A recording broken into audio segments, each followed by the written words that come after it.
Cuando levanté el teléfono con la intención de preguntarle a mi hijo Martín a qué hora sería su boda, mi nuera Diana me clavó la mirada y con una sonrisa que parecía esculpida en hielo, me soltó: «Ah, ya nos casamos ayer. Solo invitamos a personas especiales».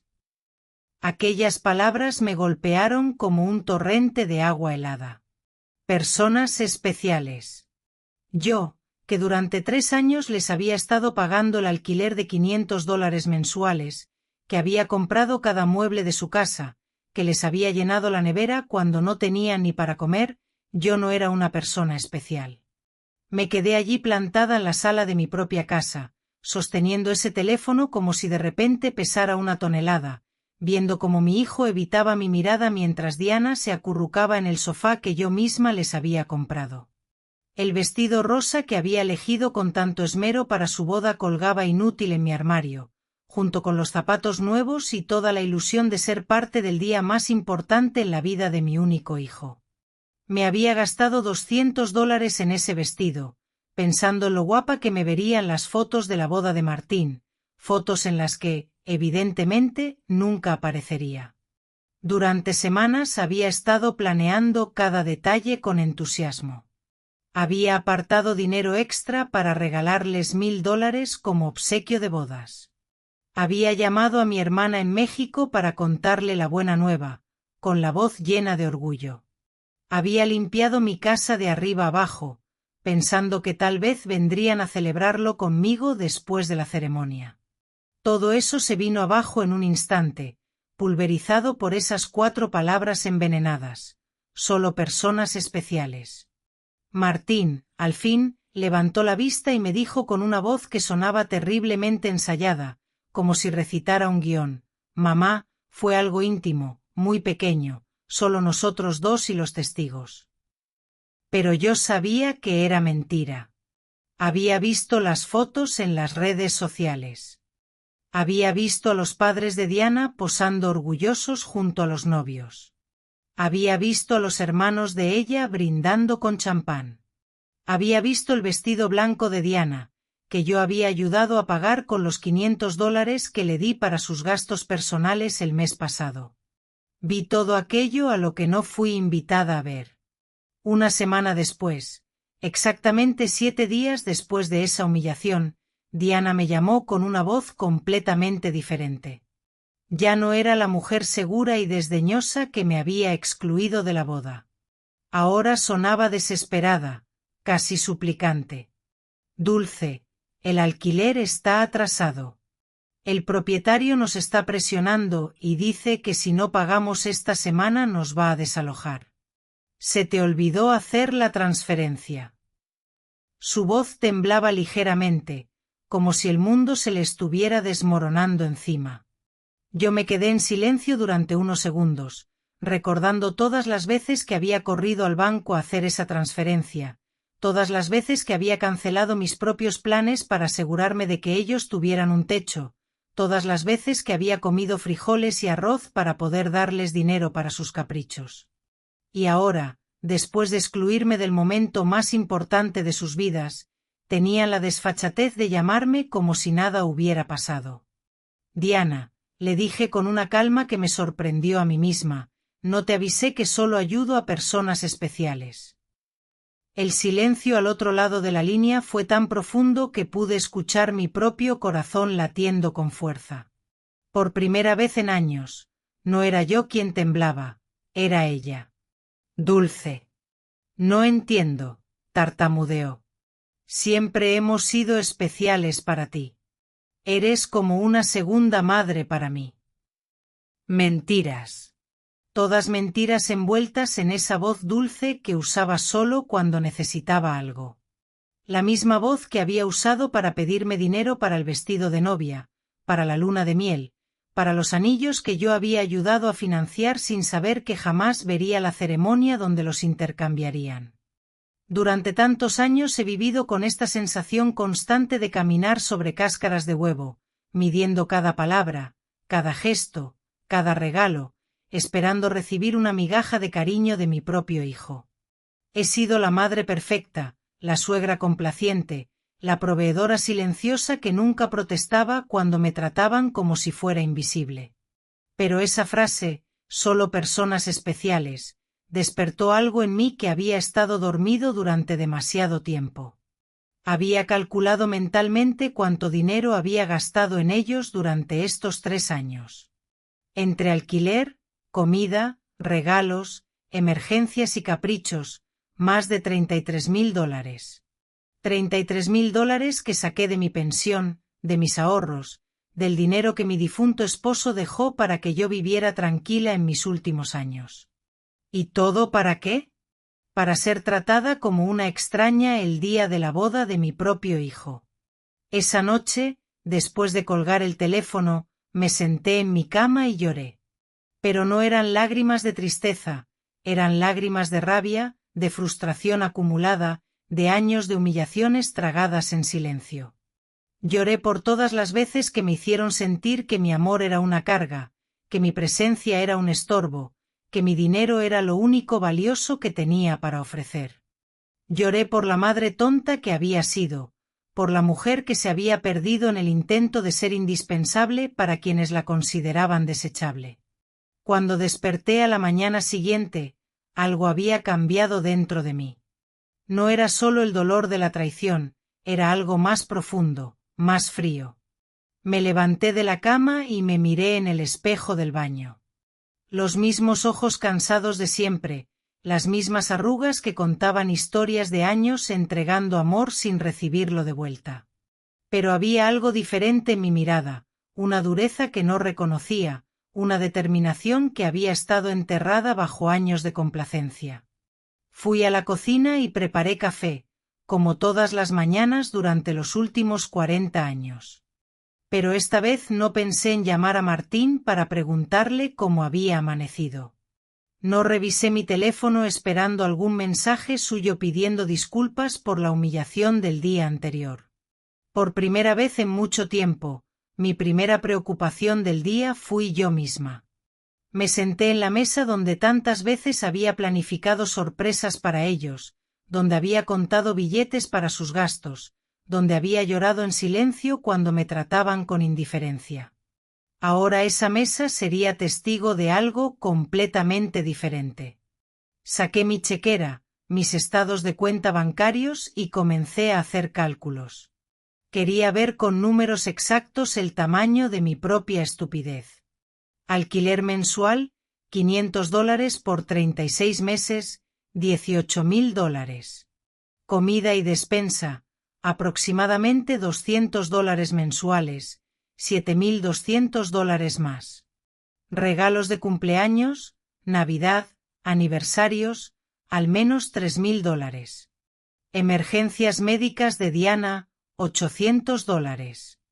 El préstamo para el carro que nunca me devolvieron, $2.500. La reparación del aire acondicionado de su apartamento, $500.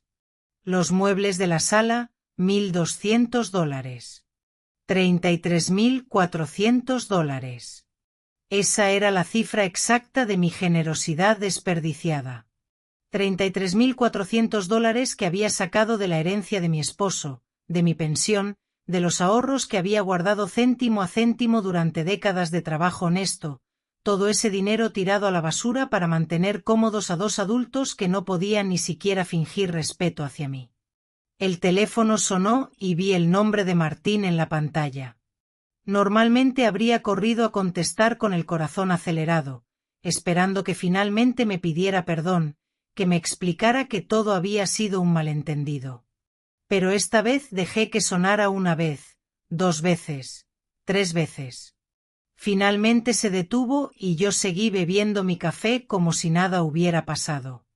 10 minutos después sonó otra vez. Esta vez era Diana. La dejé sonar también.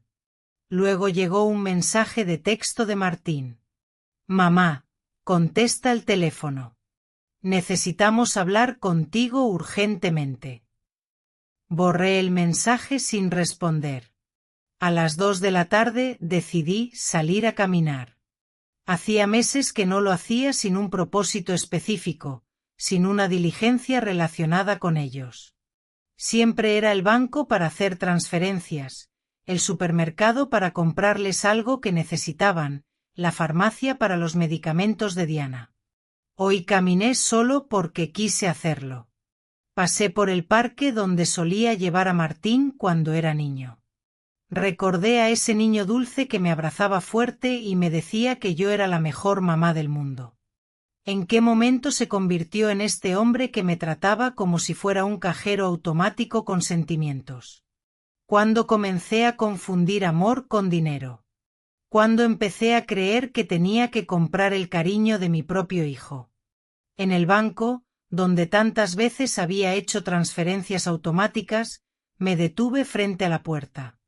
El gerente, Carlos Mendoza, me vio a través del vidrio y me saludó con la mano. Lo conocía desde hacía años. Él había procesado cada una de mis transferencias a Martín y Diana. Había visto cómo mi cuenta se vaciaba mes tras mes para llenarla de ellos. Entré y me dirigí directamente a su oficina. Don Carlos, le dije, necesito cancelar todas las transferencias automáticas que tengo programadas. Él me miró sorprendido. Durante 3 años, esas transferencias habían sido tan regulares como el amanecer. ¿Está segura, doña Dulce? ¿Pasó algo? Su preocupación era genuina, más genuina que cualquier interés que Martín había mostrado por mí en los últimos meses. Pasó que finalmente abrí los ojos, le respondí. Quiero cancelar todo y también quiero información sobre cómo proteger mis cuentas. No quiero que nadie más tenga acceso a mi dinero. Mientras Carlos procesaba las cancelaciones, mi teléfono no paraba de sonar. Martín, Diana, Martín, otra vez. Era como si hubieran desarrollado un radar para detectar cuando su fuente de ingresos estaba en peligro. Apagué el teléfono completamente. Doña Dulce, me dijo Carlos mientras me entregaba los papeles, disculpe que me meta donde no me llaman, pero en todos estos años la he visto muy generosa con su familia. Espero que no la estén presionando para hacer estos cambios. Sus palabras me tocaron profundo. Este hombre, que apenas me conocía más allá de las transacciones bancarias, mostraba más preocupación genuina por mi bienestar que mi propio hijo. No me están presionando, don Carlos. Al contrario, finalmente dejé de presionarme a mí misma. Cuando salí del banco, me sentí extrañamente liviana, como si hubiera dejado un peso enorme en esa oficina. Por primera vez en años, mi dinero era completamente mío. No tenía compromisos financieros con personas que me veían como un recurso en lugar de como un ser humano. Caminé hacia mi casa pensando en todas las cosas que había dejado de hacer por complacer a Martín y Diana, los viajes que no hice para ahorrar dinero para ellos, las amigas que dejé de ver porque siempre estaba disponible para sus emergencias, los hobbies que abandoné porque cada peso que gastaba en mí misma era un peso menos para sus necesidades. Al llegar a casa, encontré 3 carros estacionados frente a mi puerta, el de Martín, el de Diana y uno que no reconocí. Podía ver movimiento dentro de mi casa a través de las ventanas. Mi sangre se heló. Tenían llaves. Les había dado llaves porque confiaba en ellos, porque pensé que algún día cuidarían de mí como yo había cuidado de ellos. Respiré profundo antes de abrir la puerta. Era hora de la primera confrontación real de mi nueva vida. Abrí la puerta de mi casa y me encontré con una escena que jamás olvidaré. Martín estaba sentado en mi sofá con la cabeza entre las manos. Diana caminaba de un lado a otro como una fiera enjaulada, y había un hombre mayor que no conocía revisando papeles en mi mesa del comedor. Mis papeles, mis documentos personales. ¿Qué está pasando aquí?, pregunté con una voz que sonó más fuerte de lo que esperaba.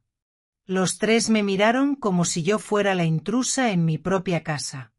Diana fue la primera en hablar, y su voz tenía esa urgencia desesperada que ya le había escuchado por teléfono. Dulce, gracias a Dios que llegaste. Necesitamos hablar. El señor Ramírez es del bufete de abogados donde consultamos sobre tu situación. Mi situación. La pregunta salió de mi boca con una calma que me sorprendió. ¿Cuál situación? Yo estoy perfectamente bien. Martín finalmente levantó la cabeza y me miró con esos ojos que una vez fueron de un niño inocente y ahora solo reflejaban pánico financiero. Mamá, fuimos al banco y nos dijeron que cancelaste todas las transferencias. Don Carlos nos explicó que también bloqueaste nuestro acceso a tus cuentas. No entendemos por qué hiciste eso. El señor Ramírez, un hombre de unos 50 años con traje gris y una sonrisa que no me inspiraba confianza, se acercó a mí con la mano extendida. Señora Dulce, soy Fernando Ramírez, abogado especialista en derecho familiar. Sus hijos están preocupados por su bienestar mental y me pidieron que evaluara la situación. No le estreché la mano. En cambio, me dirigí directamente a mi mesa del comedor y recogí todos mis documentos que él había estado revisando sin mi permiso. Estos son mis papeles privados. No tiene derecho a revisarlos sin mi autorización. Mamá, intervino Martín con esa voz condescendiente que había perfeccionado en los últimos años. Estamos preocupados por ti. Tu comportamiento ha sido muy extraño últimamente. Primero nos excluyes financieramente sin explicación, luego no contestas nuestras llamadas. Pensamos que tal vez necesitas ayuda profesional. Diana se acercó e intentó tomarme de la mano con esa falsa ternura que reservaba para cuando necesitaba algo. Dulce, cariño, sabemos que has estado bajo mucho estrés.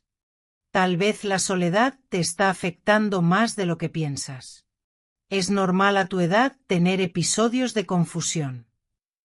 La palabra confusión resonó en mi cabeza como una campana de alarma. Ahora entendía por qué habían traído al abogado. No era para ayudarme, era para declararme incapaz mentalmente y tomar el control de mis finanzas. La misma mujer que me había dicho que solo invitaban a personas especiales a su boda ahora me trataba como si fuera una anciana senil.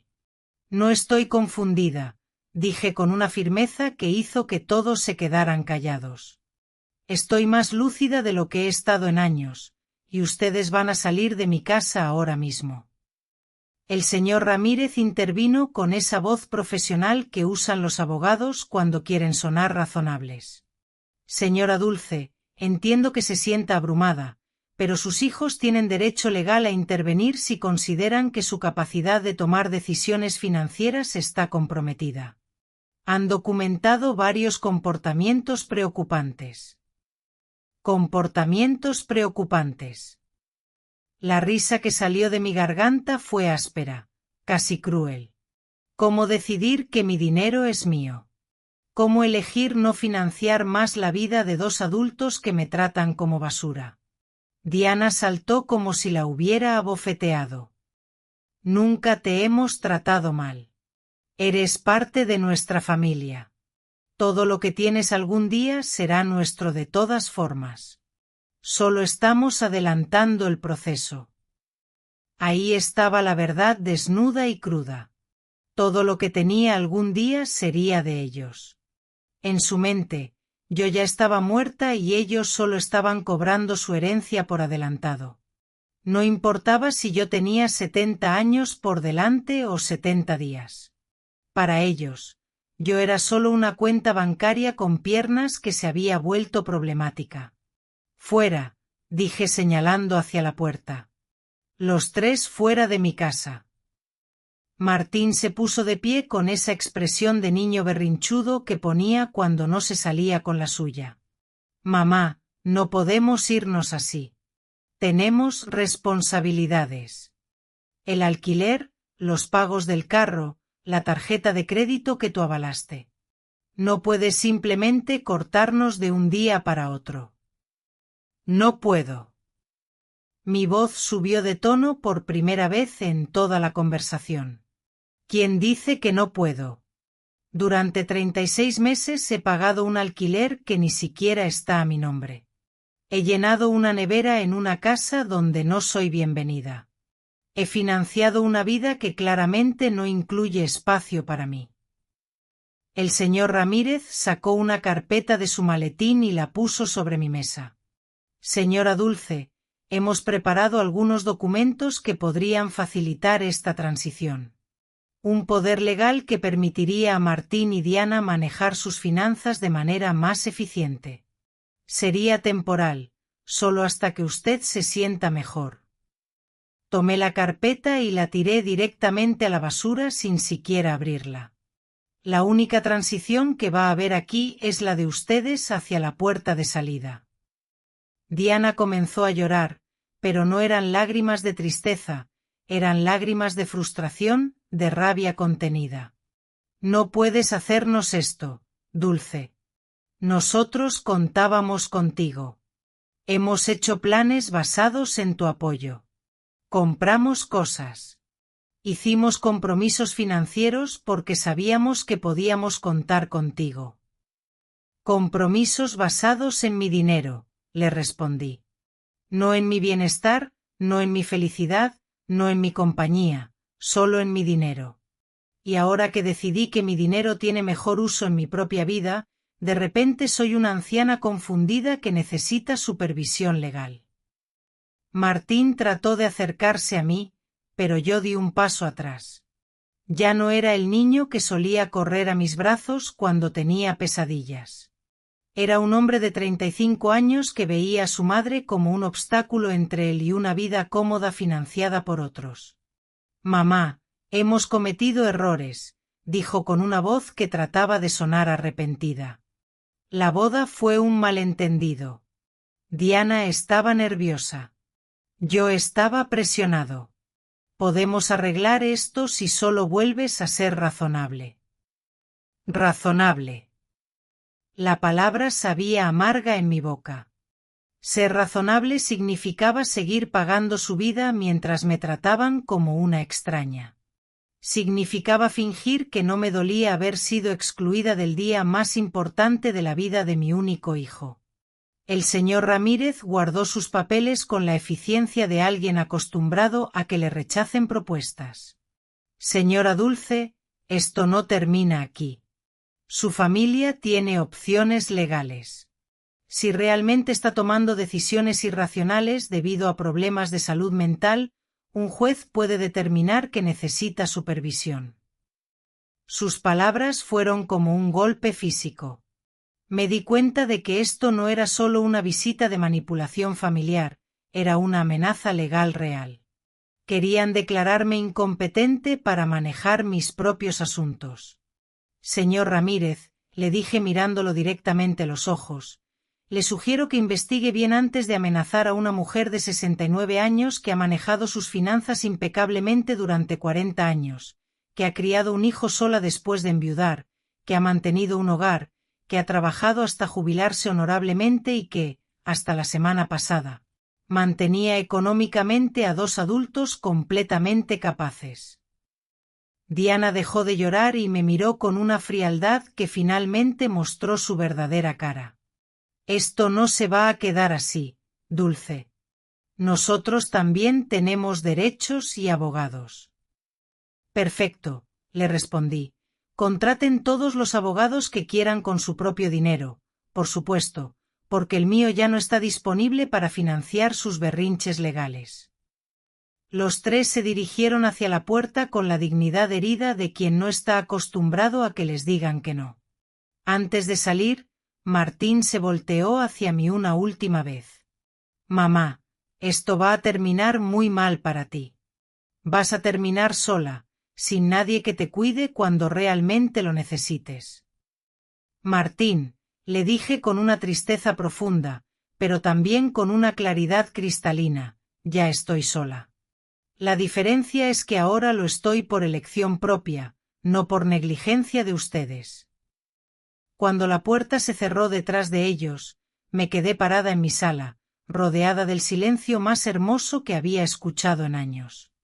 Era el silencio de la libertad.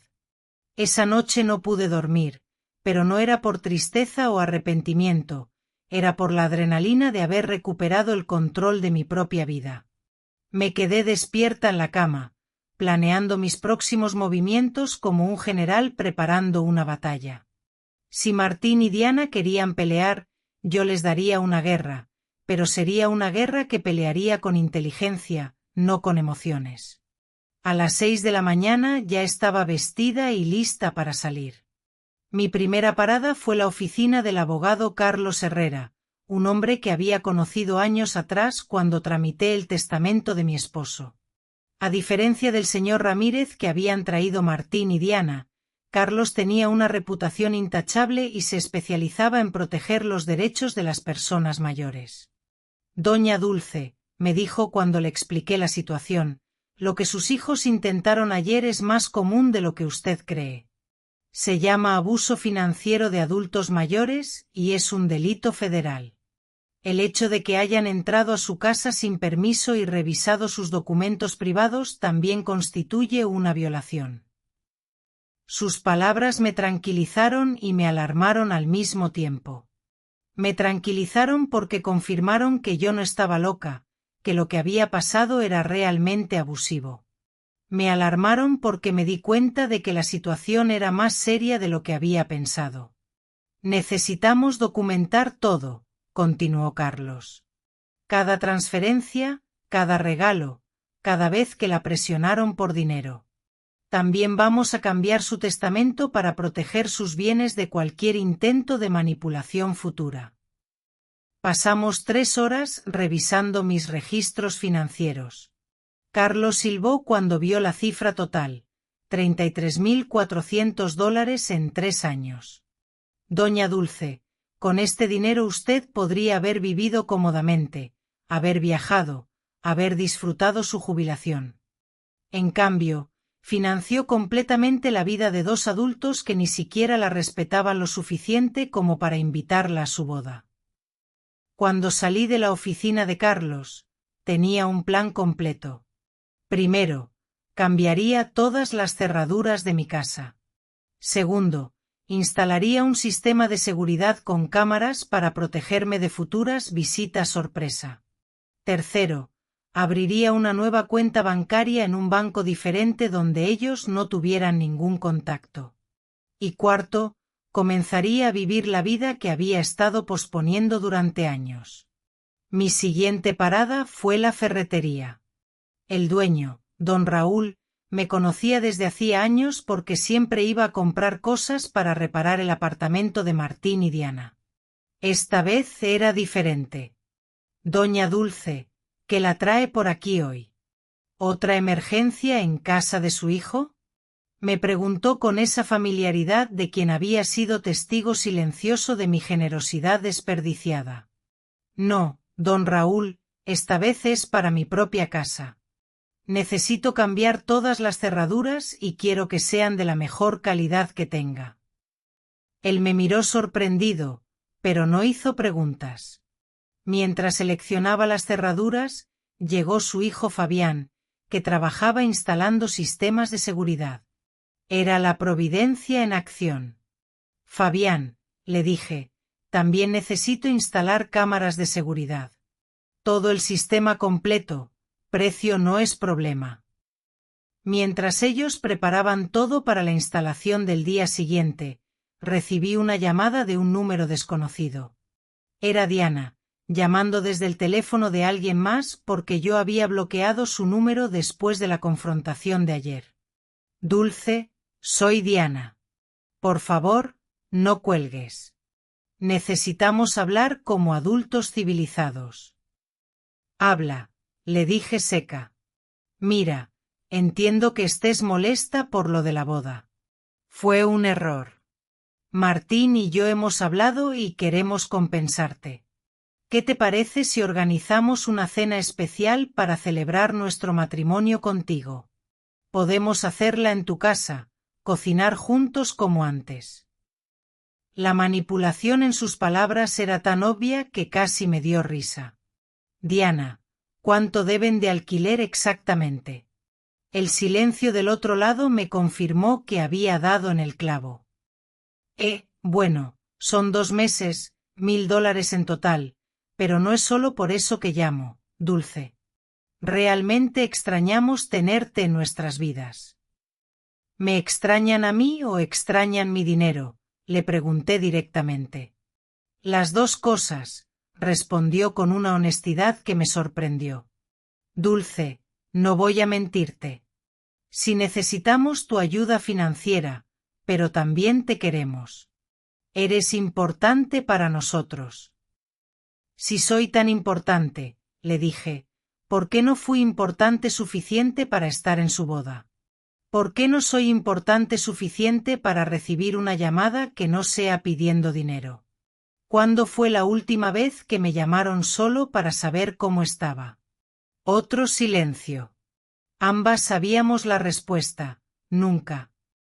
Diana, voy a explicarte algo una sola vez. Durante años, me han tratado como a un cajero automático con sentimientos. Me han utilizado sin miramientos, me han ignorado como si fuera invisible, me han humillado hasta límites insospechados y finalmente me han insultado de la manera más cruel que se puedan imaginar. Y ahora, justo ahora, cuando el dinero se ha terminado, de repente se dan cuenta de que me quieren, que soy importante para ustedes. Dulce, por favor, me suplican. Pero no, ya no más súplicas vacías. No la interrumpí, dicen. No hay por favor que valga ya, señores. Ustedes tomaron su decisión, una decisión consciente y deliberada, cuando decidieron que yo no era lo suficientemente especial, lo suficientemente importante como para estar presente en su boda, en un día tan significativo en sus vidas. Ahora, yo estoy tomando la mía, una decisión que me pertenece y que he meditado profundamente. Con una determinación renovada, colgué el teléfono y lo apagué por completo. No quería, ni iba a permitir, más interrupciones que perturbaran mi día de liberación, mi día de renacimiento. Esa misma tarde, me dirigí al salón de belleza, un lugar que no había pisado en más de un año. Siempre terminaba cancelando mis citas, ya fuera porque Martín o Diana necesitaban algo con carácter de urgente, algo que no podía esperar, o porque el dinero que tenía reservado para mí, para darme un capricho, terminaba siendo utilizado para cubrir una emergencia de ellos, una emergencia que, casualmente, siempre aparecía cuando yo tenía planes para mí misma. Doña Dulce, me gritó Cintia, mi estilista favorita, con una alegría desbordante. ¡Qué sorpresa! Pensé que se había olvidado por completo de nosotras, que ya no se acordaba de este humilde lugar. No me había olvidado, Cintia, le respondí con una sonrisa sincera. Simplemente, había olvidado que yo también merezco ser cuidada, que yo también merezco un momento de paz y relajación, un momento dedicado exclusivamente a mí. Me hice el tratamiento completo, un tratamiento de ensueño, corte, color, manicura, pedicura. Por primera vez en años, gasté dinero en mí misma sin sentir la más mínima pizca de culpa, sin remordimientos. Mientras Cintia trabajaba con esmero en mi cabello, me contó sobre su vida, sobre sus hijos, sobre sus sueños, sobre sus aspiraciones. Era refrescante tener una conversación que no girara única y exclusivamente alrededor de las necesidades, a menudo egoístas, de Martín y Diana, una conversación donde yo no fuera el centro de sus demandas. Se ve hermosa, doña Dulce, me dijo Cintia cuando terminó, con una admiración genuina en su mirada. Pero más que eso, se ve libre. Se nota que algo bueno ha pasado en su vida. Sí, Cintia, le confirmé con una sonrisa radiante. Finalmente, aprendí a decir que no, a poner límites, a priorizarme a mí misma. Cuando llegué a casa esa tarde, noté un carro estacionado frente a mi puerta que no reconocí. Mi corazón se aceleró por un momento, pensando que tal vez Martín y Diana habían regresado con refuerzos, con nuevos aliados para intentar doblegar mi voluntad. Pero, a medida que me acercaba, vi que era una mujer mayor sentada en los escalones de mi entrada. Doña Dulce, me preguntó cuando me bajé del carro, con una voz suave y amable. Sí, soy yo. ¿En qué puedo ayudarla? Soy Renata Vázquez. Vivo en la casa de al lado. Hace años que somos vecinas, pero nunca habíamos tenido la oportunidad de hablar realmente. Ayer, escuché voces muy altas en su casa y me preocupé mucho. ¿Está todo bien? ¿Necesita algo? Su preocupación genuina me tocó profundamente el corazón. Aquí estaba una completa extraña mostrando más interés en mi bienestar que mi propio hijo, que la persona a la que le había dedicado toda mi vida. Pase, doña Renata, la invité con gratitud. Le voy a preparar un café y le voy a contar una historia que no va a creer.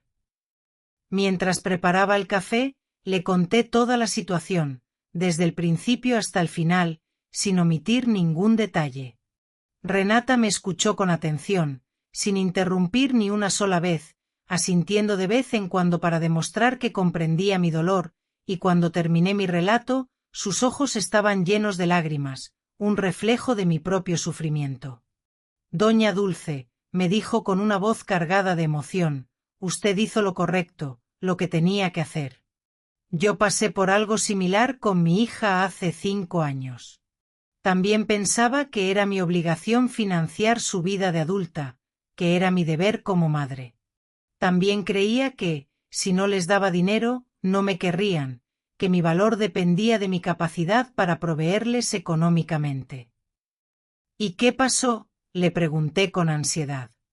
Les corté el dinero cuando me di cuenta de que solo me llamaban cuando necesitaban algo, cuando querían que les solucionara sus problemas económicos. Al principio, fue terrible, una pesadilla.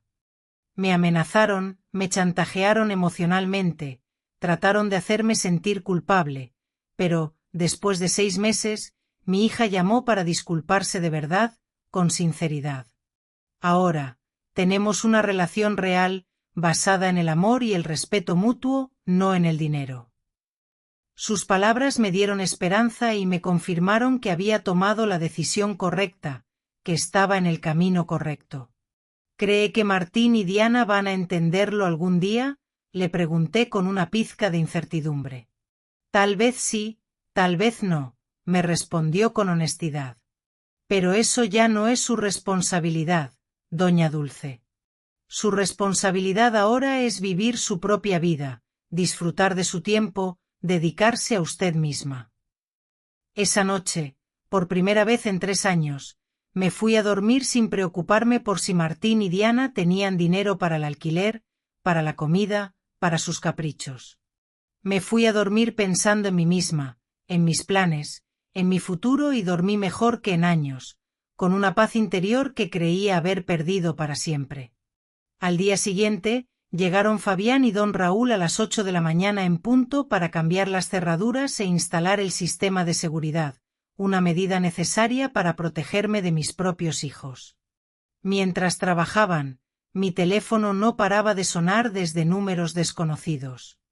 Diana seguía intentando contactarme desde diferentes teléfonos, utilizando todas las estrategias posibles, pero yo había desarrollado una habilidad nueva, una habilidad invaluable: ignorar completamente las llamadas que no me convenían, las llamadas que solo buscaban manipularme. Doña Dulce, me dijo Fabián mientras instalaba las cámaras, este sistema le va a dar tranquilidad total. Puede ver quién llega a su casa desde su teléfono, incluso cuando no esté aquí.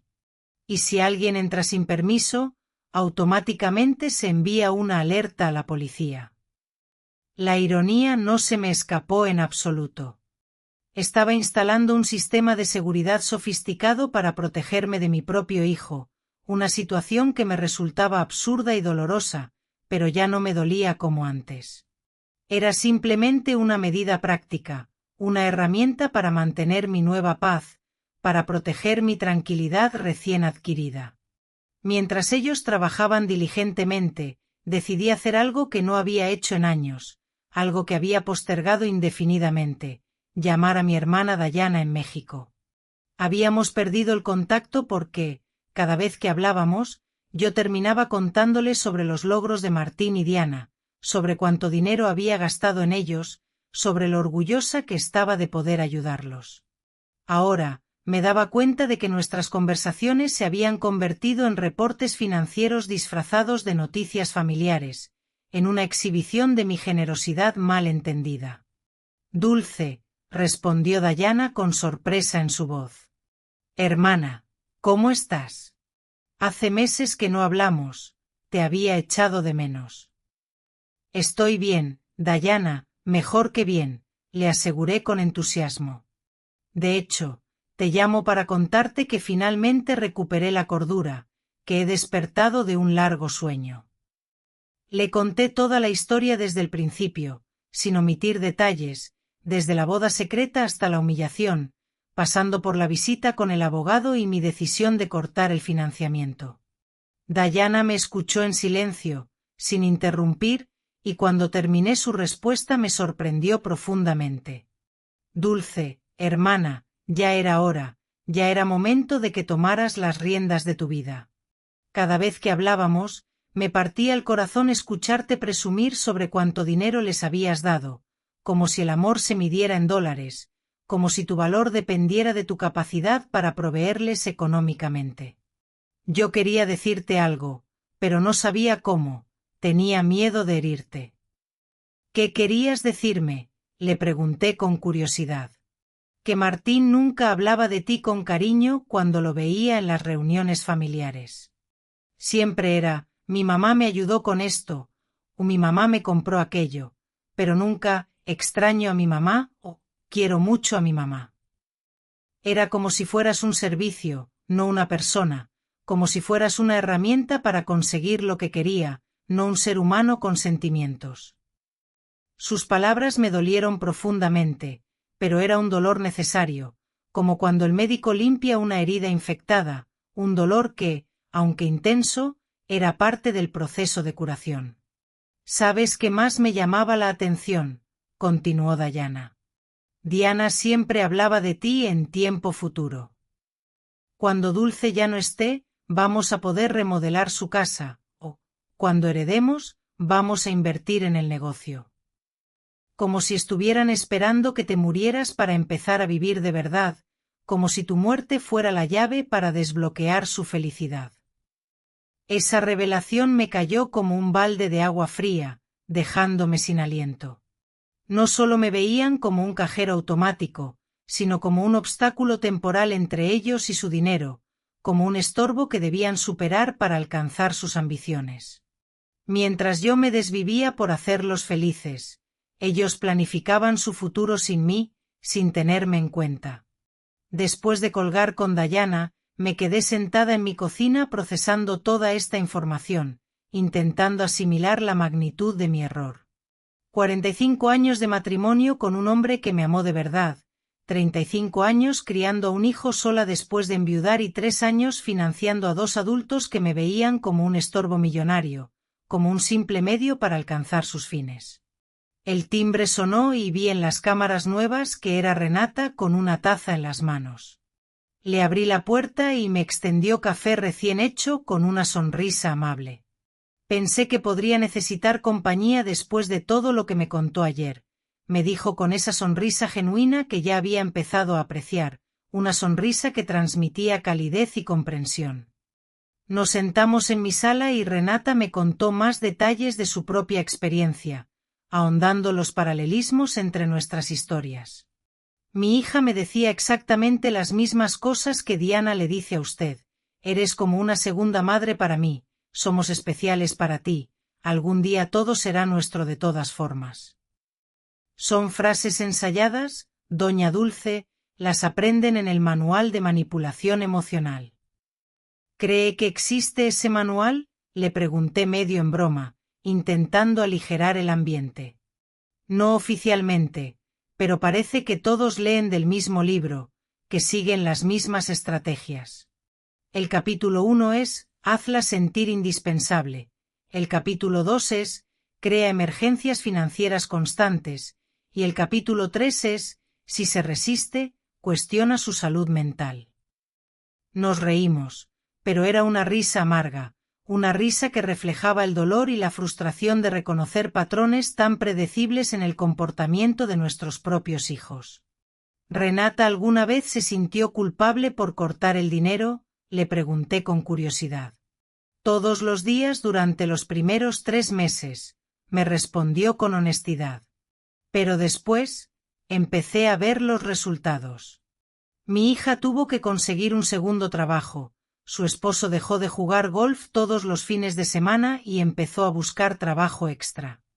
Aprendieron a vivir dentro de sus posibilidades y lo más importante, aprendieron que yo era una persona, no un recurso. Esa tarde, decidí hacer algo que había estado posponiendo durante años, algo que necesitaba hacer para encontrar la paz, visitar la tumba de mi esposo. Siempre encontraba excusas para no ir, ya fuera porque Martín o Diana necesitaban algo o porque el dinero del taxi era mejor invertido en alguna de sus emergencias, siempre había una razón para priorizar sus necesidades sobre las mías. El cementerio estaba tranquilo y hermoso, un oasis de paz en medio del caos de la ciudad.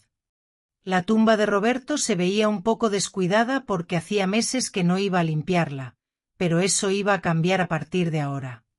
Me senté en el pasto junto a su lápida y le hablé como si estuviera vivo, como si pudiera escucharme. Roberto, mi amor, creo que me perdí por un tiempo, que me desvié del camino. Después de que te fuiste, puse toda mi energía en Martín, quería ser la mejor madre del mundo, compensar de alguna manera que creciera sin padre, pero creo que en el proceso me olvidé de ser yo misma, me olvidé de mis propias necesidades, de mis propios sueños. El viento sopló suavemente y por un momento sentí que él me estaba escuchando, que comprendía mi dolor y mi arrepentimiento. Nuestro hijo se convirtió en alguien que no reconozco. O tal vez siempre fue así y yo no quise verlo, tal vez me negué a aceptar la realidad. Su esposa es igual de buena, tú ya sabes cómo es. El dinero que dejaste para que yo viviera tranquila lo gasté manteniéndolos a ellos, financiando sus caprichos, pero ya no más, amor. Ya aprendí la lección, ya he despertado. Limpié su tumba, cambié las flores marchitas por unas nuevas y me quedé ahí 1 hora más, solo disfrutando la paz, la tranquilidad y el silencio. Por primera vez en años, no tenía prisa por llegar a casa para resolver alguna crisis de Martín y Diana, para apagar algún incendio que ellos mismos habían provocado. Cuando regresé a casa, había 3 carros estacionados frente a mi puerta otra vez. Mi corazón se aceleró, pero esta vez estaba preparada, ya no me iba a dejar intimidar. Las cámaras me mostraron que eran Martín, Diana y 2 personas más que no reconocía, todos parecían agitados, hablando entre ellos y señalando hacia mi casa. No salí del carro, me quedé dentro y cerré las puertas con llave. En cambio, llamé a Carlos, mi abogado, mi protector. Carlos, están otra vez en mi casa, han vuelto a molestarme. Esta vez trajeron más gente, parecen más agresivos. ¿Qué debo hacer? No salga del carro, doña Dulce. Voy para allá inmediatamente y voy a llamar a la policía. Después de nuestra conversación de ayer, solicité una orden de restricción temporal. Ellos no pueden estar en su propiedad, están violando la ley. 15 minutos después, llegaron Carlos y 2 patrullas de policía. Vi cómo los oficiales hablaban con Martín y Diana, cómo mi hijo gesticulaba furiosamente, cómo Diana lloraba de nuevo, intentando manipular la situación con sus lágrimas falsas, pero esta vez sus lágrimas no me afectaron en absoluto, ya no tenían poder sobre mí. Uno de los oficiales se acercó a mi carro. Señora, puede salir tranquila. Sus visitas se van a retirar ahora mismo, los estamos sacando de su propiedad. Cuando bajé del carro, Martín me gritó desde la calle, con una rabia descontrolada. Mamá, esto es ridículo, estás exagerando. Somos tu familia, no puedes llamar a la policía contra tu propio hijo, es una vergüenza. Martín, le respondí con una calma que me sorprendió a mí misma, una calma que nacía de mi nueva fortaleza. La familia no amenaza con juicios de incapacidad mental, la familia no entra a casas ajenas sin permiso, la familia no trata a sus madres como cajeros automáticos, la familia no abusa de la confianza de sus seres queridos. Diana gritó desde el otro lado de la calle, con una voz histérica. Nos vas a pagar todo lo que nos debes, vieja egoísta. Tenemos facturas que tú avalaste, no puedes abandonarnos así, estás obligada a ayudarnos. Carlos intervino con firmeza. Señora Diana, cualquier comunicación futura debe ser a través de mi oficina y le sugiero que consulte con un abogado antes de hacer amenazas de cobro, porque mi clienta tiene documentación completa de todos los pagos que ha hecho voluntariamente durante 3 años, pagos que superan con creces cualquier obligación legal. Los vi alejarse en sus carros, derrotados pero no rendidos, con la mirada cargada de odio y frustración. Sabía que esto no había terminado, que iban a seguir intentando doblegar mi voluntad, pero, por primera vez en esta situación, me sentía confiada, preparada para enfrentarme a lo que viniera. Tenía ayuda profesional, tenía el apoyo emocional de Renata y, lo más importante, tenía claridad mental sobre lo que estaba bien y lo que estaba mal, sobre lo que estaba dispuesta a tolerar y lo que no. Esa noche, Renata me invitó a cenar en su casa, un gesto que agradecí profundamente. Conocí a su hija, que había venido de visita, y pude ver con mis propios ojos cómo era una relación familiar saludable, una relación basada en el amor, el respeto y la comunicación. Se hablaban con cariño, se preguntaban genuinamente sobre sus vidas, se reían juntas, compartiendo momentos de alegría y complicidad. La hija no pidió dinero ni una sola vez durante toda la velada, una diferencia abismal con mis propias experiencias. Esto es lo que yo quería con Martín, le confesé a Renata cuando su hija se fue, con una tristeza profunda en mi voz. Y tal vez algún día lo tenga, me respondió con optimismo. Pero primero, él tiene que aprender que usted es una persona que merece respeto, no solo una fuente de ingresos, no solo una herramienta para conseguir lo que quiere. Por primera vez en semanas, me fui a dormir sintiéndome esperanzada sobre el futuro, con la convicción de que, a pesar de los obstáculos, podía construir una vida mejor, una vida llena de paz, alegría y amor verdadero. Los siguientes días fueron extrañamente pacíficos, una calma que me resultaba sospechosa. Las cámaras de seguridad me mostraban que Martín y Diana pasaban frente a mi casa varias veces al día, a veces despacio, como si estuvieran vigilándome, a veces estacionándose por unos minutos, como si estuvieran esperando el momento oportuno para atacar, pero sin bajarse del carro. Era como si estuvieran estudiando mi rutina, buscando el momento perfecto para su próximo movimiento, analizando mis debilidades. Carlos me había aconsejado documentar cada una de estas visitas, así que llevaba un registro detallado con fechas y horas, anotando cada incidente. La persistencia de ellos va a trabajar a nuestro favor, me había dicho. Cada vez que aparecen después de que les dijimos que no se acercaran, fortalece nuestro caso para la orden de restricción permanente, demuestra que son una amenaza real para su seguridad. El viernes por la mañana estaba desayunando tranquilamente, disfrutando de la paz del momento, cuando sonó el timbre. Las cámaras me mostraron a una mujer joven muy bien vestida, con una carpeta en las manos y una sonrisa profesional, una sonrisa que no transmitía calidez ni sinceridad. No la reconocía, pero algo en su postura me decía que no era una visita social, que no venía a hacerme una simple cortesía. «Buenos días, señora Dulce», me dijo cuando abrí la puerta, con una voz amable pero firme. «Soy investigadora social del Departamento de Servicios para Adultos Mayores. Recibimos una denuncia de que usted podría estar en situación de riesgo y necesitamos hacer una evaluación de bienestar, verificar que se encuentra en buenas condiciones». Mi sangre se heló, sintiendo un escalofrío recorrer mi espalda.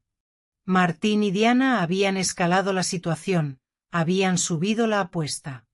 Ya no eran solo amenazas de abogados privados, Ya no eran simples intentos de intimidación, ahora habían involucrado al gobierno, habían recurrido a las autoridades para intentar doblegarme.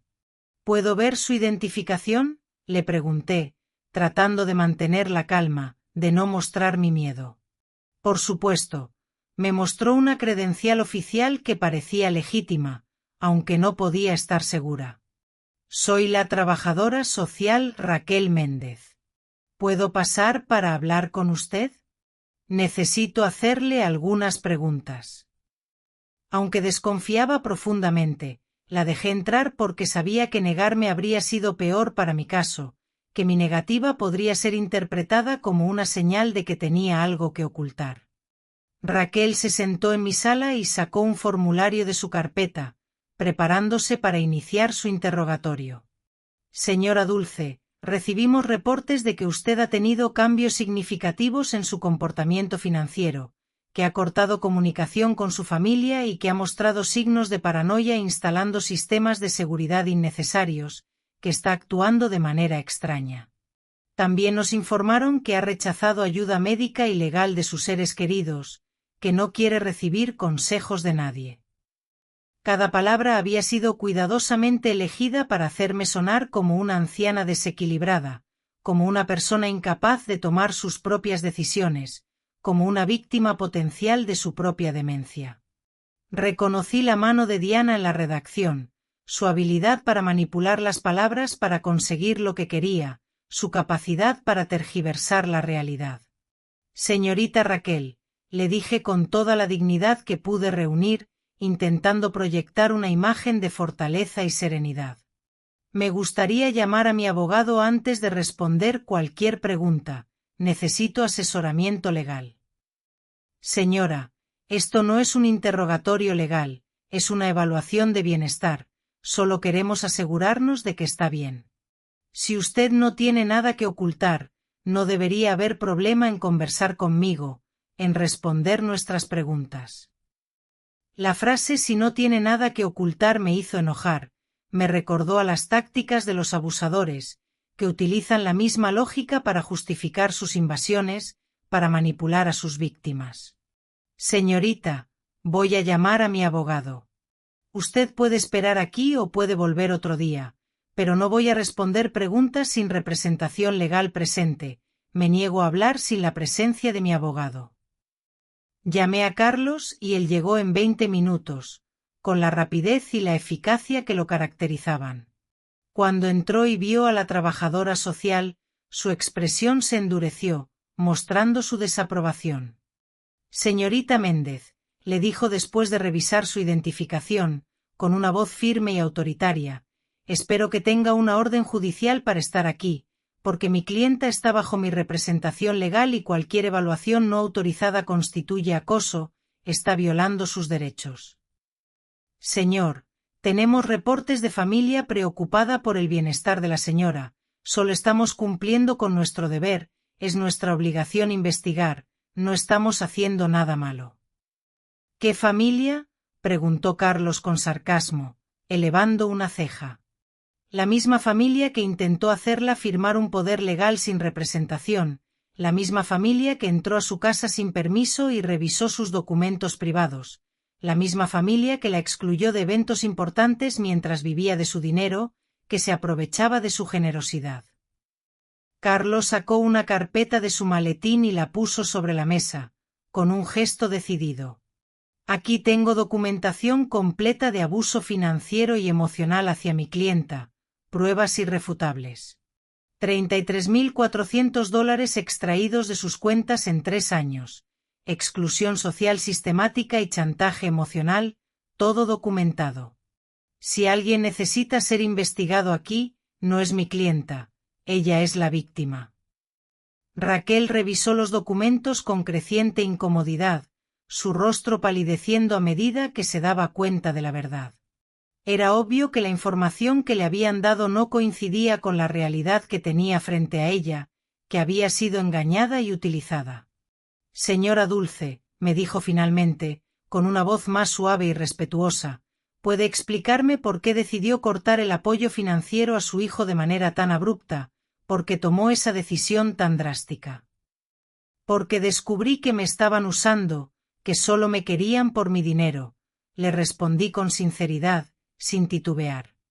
Porque me di cuenta de que para ellos yo no era una madre, era una cuenta bancaria, una fuente de ingresos inagotable, una herramienta para conseguir lo que querían.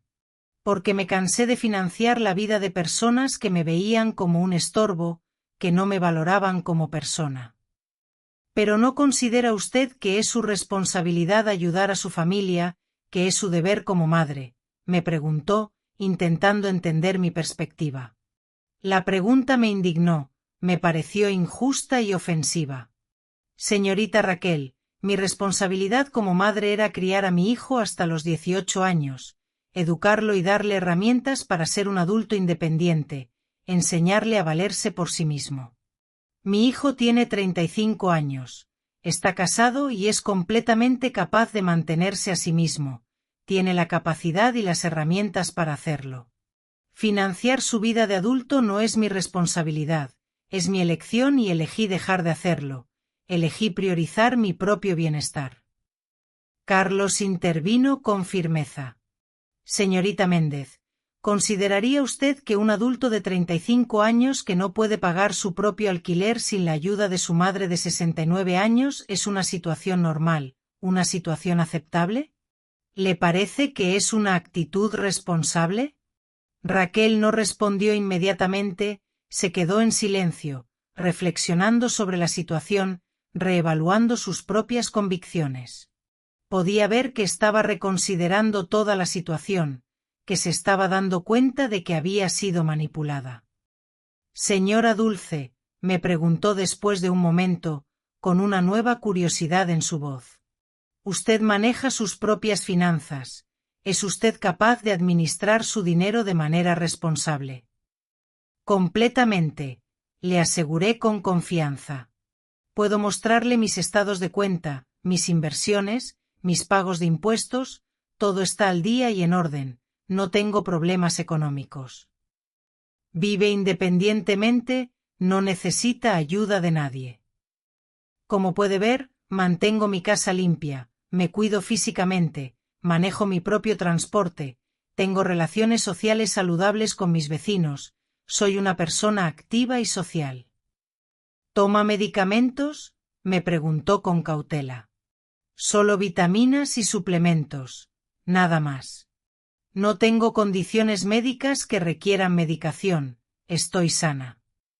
Carlos agregó con firmeza, mi clienta acaba de pasar por evaluaciones médicas completas como parte de nuestro proceso legal, está en perfecto estado de salud mental y física, no tiene ningún problema. Raquel cerró su carpeta y suspiró, asumiendo la derrota. Señora Dulce, basándome en esta conversación y en la documentación que he revisado, no veo evidencia de que usted esté en riesgo o necesite intervención, no hay motivos para preocuparse. Voy a cerrar este caso, no voy a seguir adelante.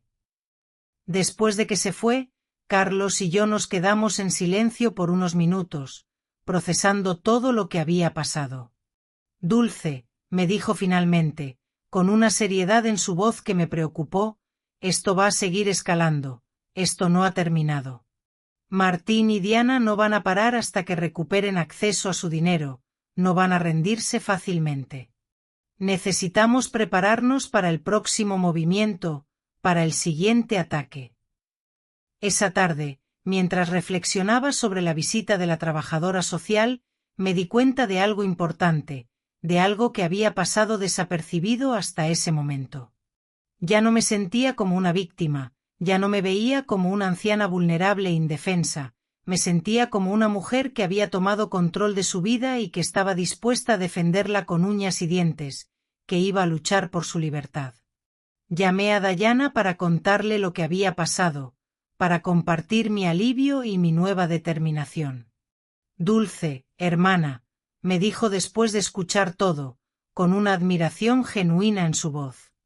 ¿Sabes lo que más me impresiona de esta historia, lo que más me ha conmovido? No es lo mal que se portaron Martín y Diana, es lo fuerte que te has vuelto tú, la transformación que has experimentado. Sus palabras me tocaron profundo en el corazón, haciéndome reflexionar sobre mi propio crecimiento. Tenía razón, había cambiado, me había fortalecido.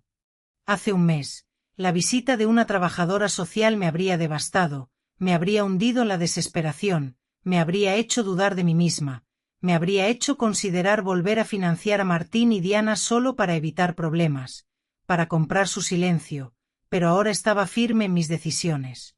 Ahora sabía lo que quería y no iba a permitir que nadie me lo arrebatara.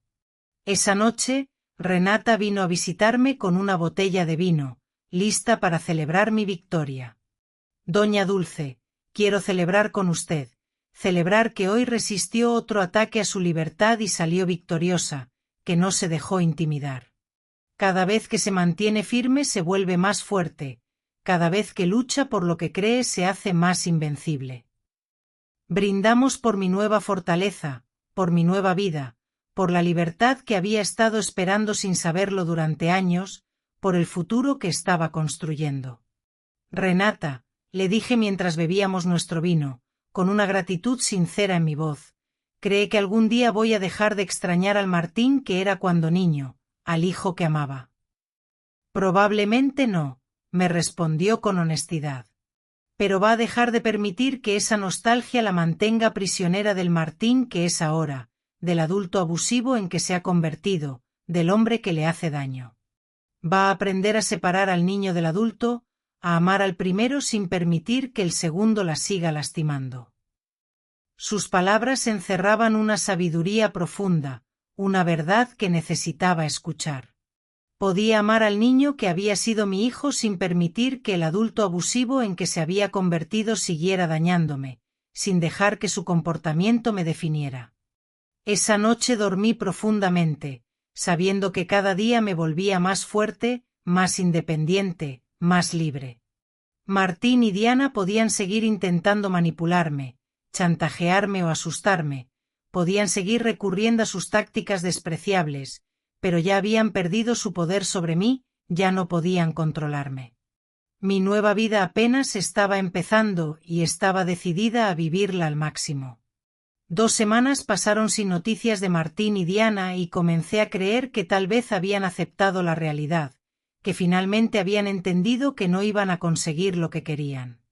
Pero un martes por la mañana, mientras regaba las plantas de mi jardín, disfrutando del sol y del aire fresco, vi un carro desconocido estacionarse frente a mi casa, interrumpiendo mi paz. Bajó un hombre mayor con traje y una mujer joven con carpetas, ambos con una actitud formal y distante. Mi corazón se aceleró, pero ya no con miedo, sino con indignación, con la determinación de no permitir que me intimidaran. ¿Cuántas veces más iban a intentar lo mismo? ¿Cuántos ataques más iba a tener que resistir?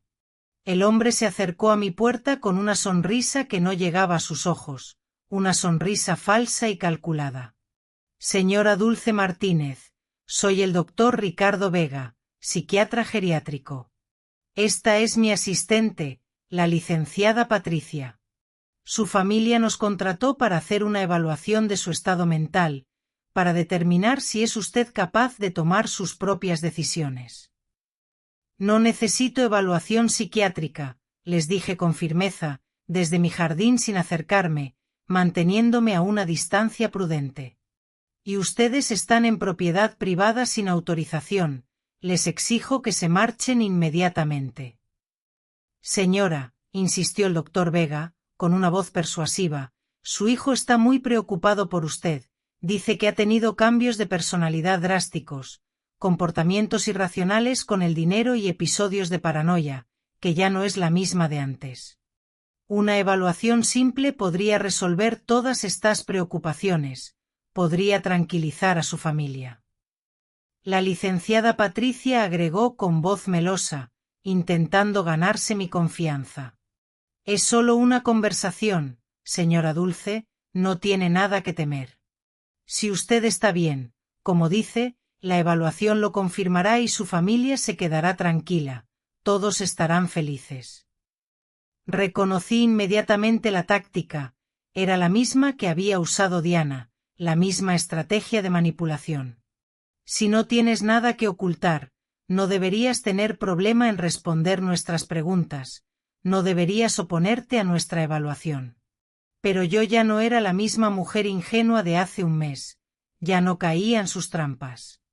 Doctor Vega, le dije con autoridad, sin dejarme intimidar por su presencia, tengo 69 años y he manejado mis asuntos independientemente durante toda mi vida adulta, siempre he sido responsable y autónoma. No voy a someterme a evaluaciones psiquiátricas porque a mi hijo no le gusta que haya dejado de financiar su vida, no voy a permitir que me manipulen. Señora, entendemos su resistencia, dijo Patricia con esa voz condescendiente que usan con los niños pequeños, intentando hacerme sentir inferior.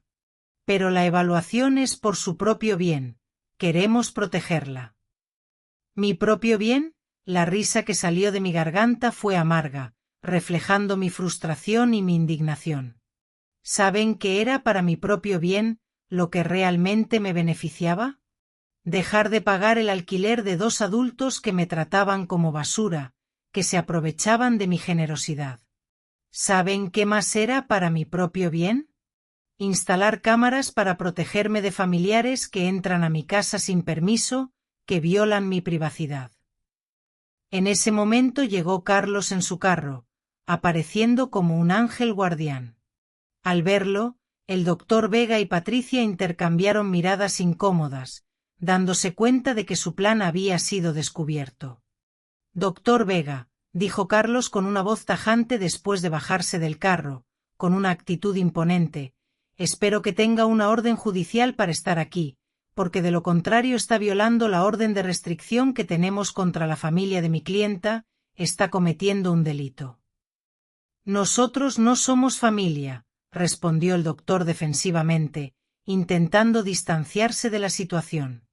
Somos profesionales de la salud mental, contratados por familiares preocupados, estamos aquí para hacer nuestro trabajo. Contratados por familiares que tienen orden de no acercarse a mi clienta, replicó Carlos secamente, sin dejar de presionar.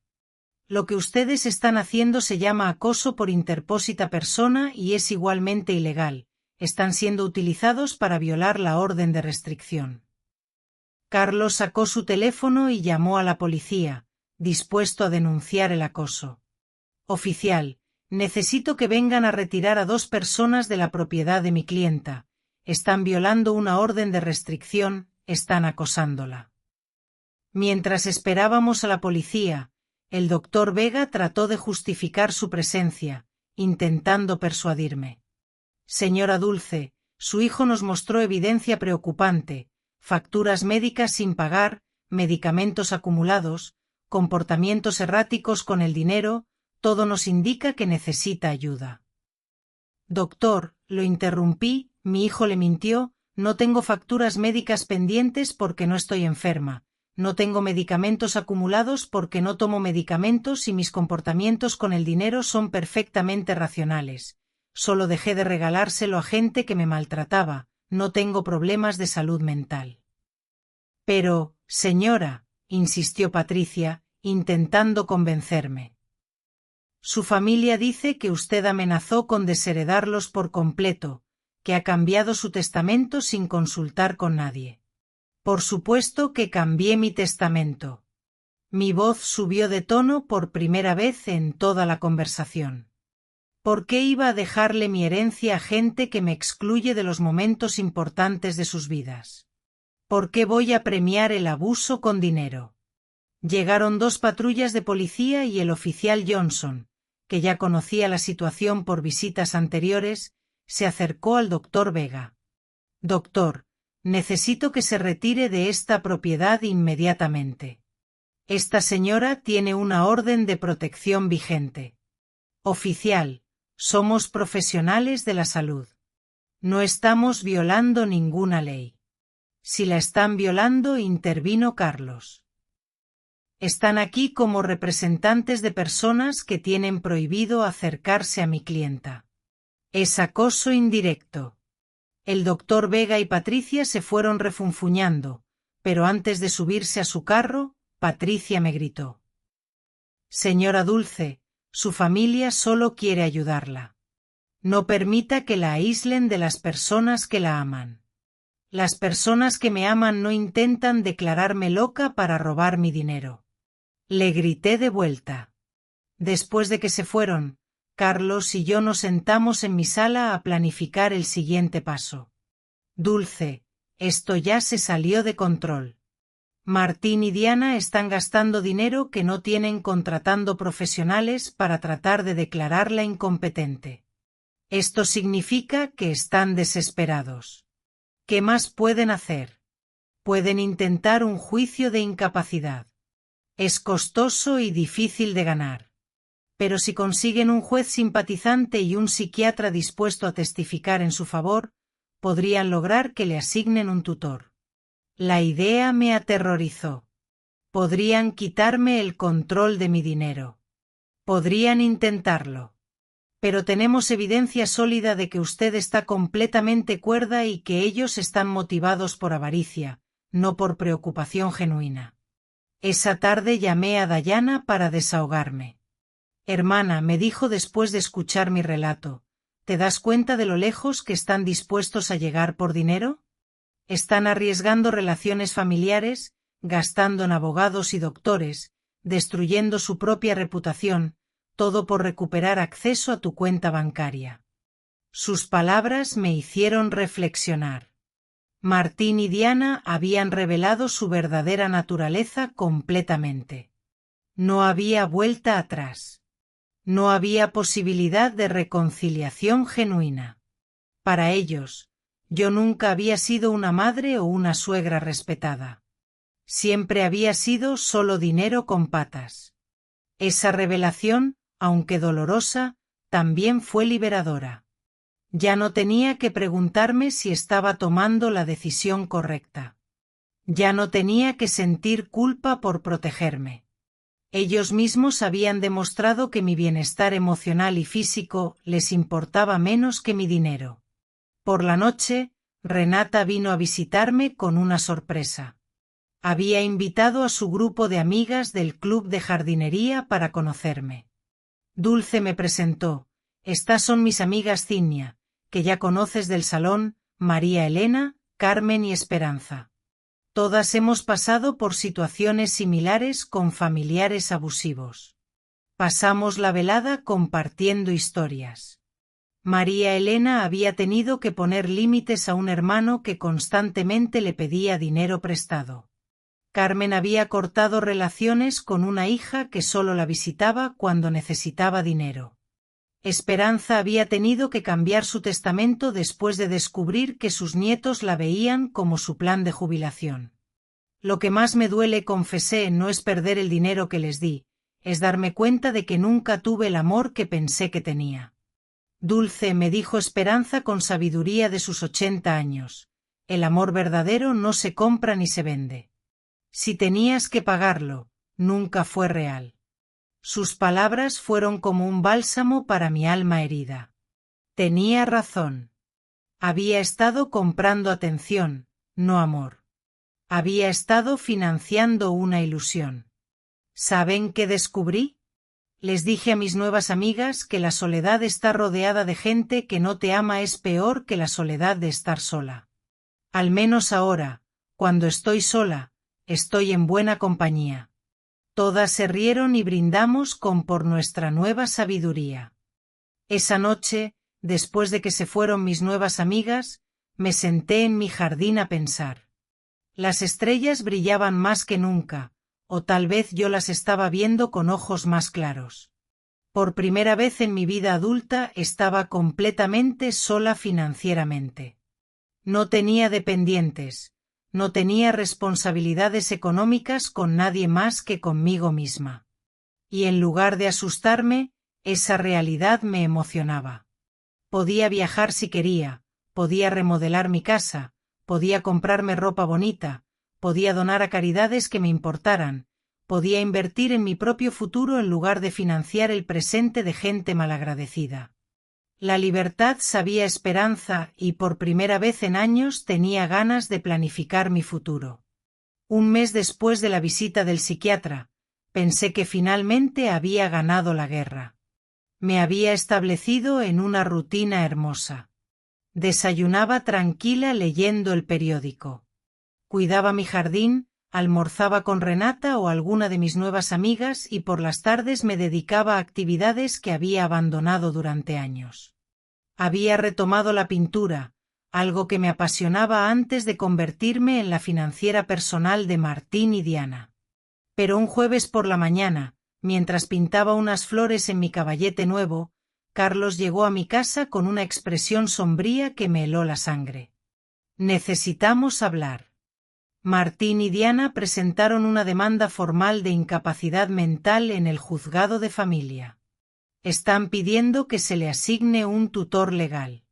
Las palabras cayeron sobre mí como piedras. Sabía que era una posibilidad, pero escucharlo en voz alta lo hacía terriblemente real. Eso significa que pueden quitarme el control de mi dinero. Si un juez determina que usted no tiene capacidad para manejar sus asuntos, si podrían asignar a Martín como su tutor legal, lo que le daría control total sobre sus finanzas. Me senté pesadamente en mi sofá, sintiendo el peso de la traición más profunda que había experimentado en mi vida. Mi propio hijo estaba tratando de declararme legalmente incompetente para robar mi dinero. Carlos, ¿qué evidencia pueden tener? Usted mismo ha visto que estoy perfectamente cuerda. Tienen declaraciones de 3 testigos que dicen haberla visto comportándose de manera errática. También presentaron facturas médicas que según ellos usted no ha pagado y medicamentos que supuestamente está acumulando sin tomar. Pero eso es mentira. No tengo facturas médicas pendientes ni medicamentos acumulados. Lo sé, Dulce, pero ellos han fabricado evidencia convincente. También tiene la declaración del doctor Vega diciendo que usted se negó a cooperar con una evaluación psiquiátrica, lo cual interpretan como evidencia de deterioro mental. La manipulación era diabólica. Habían convertido mi negativa a someterme a un examen innecesario en evidencia de enfermedad mental. Habían usado mi instinto de protegerme contra ellos como prueba de que necesitaba protección. ¿Quiénes son los 3 testigos? Carlos consultó sus papeles. Diana, por supuesto, un vecino llamado Jorge Herrera y alguien que dice ser su farmacéutico, Eduardo Ruiz. Jorge Herrera era el vecino del otro lado de la calle, un hombre desagradable que siempre había tenido problemas conmigo porque mis amigas a veces estacionaban frente a su casa. Eduardo Ruiz era efectivamente mi farmacéutico, pero no entendía qué podría haber dicho contra mí. Necesito hablar con Eduardo, le dije a Carlos. Algo no está bien ahí. Fuimos juntos a la farmacia esa misma tarde. Eduardo me recibió con sorpresa y nerviosismo. Doña Dulce, qué gusto verla. ¿Cómo está, Eduardo? Me dijeron que usted firmó una declaración diciendo que yo tengo comportamientos erráticos con mis medicamentos. Su cara se puso roja como un tomate. Doña Dulce, su nuera vino hace unas semanas preguntando sobre sus medicamentos. Me dijo que estaba preocupada porque usted estaba actuando extraño. ¿Y usted qué le dijo? Le expliqué que usted apenas compra vitaminas y aspirinas ocasionales, que no tiene prescripciones médicas regulares, pero ella insistió en que eso era prueba de que usted no estaba cuidando su salud adecuadamente. Carlos intervino. Eduardo, ¿usted firmó algún papel? Ella trajo un documento que decía que yo confirmaba que la señora Dulce tenía patrones irregulares de compra de medicamentos. Pensé que era para seguro médico o algo así. No sabía que era para un juicio. Mi propio farmacéutico había sido engañado para firmar algo que no entendía completamente. La manipulación de Diana no tenía límites. Eduardo, le dije, necesito que usted escriba una declaración explicando exactamente lo que pasó y aclarando que yo no tengo problemas con medicamentos. Por supuesto, doña Dulce, me siento terrible por este malentendido. Después de la farmacia fuimos a confrontar a Jorge Herrera. Cuando le tocamos la puerta nos recibió con hostilidad evidente. «¿Qué quieren, señor Herrera?», le dijo Carlos. «Entiendo que usted firmó una declaración sobre el comportamiento de mi clienta». «¿Y qué si lo hice? Esa mujer está loca. Ha estado actuando raro desde hace semanas». ¿Puede ser más específico sobre qué comportamientos ha observado? Instalar cámaras como si viviera en zona de guerra, tener gente extraña visitándola a todas horas. Gritar en la calle con su familia. Me di cuenta de que Jorge había interpretado todo fuera de contexto. Las cámaras las instalé para protegerme.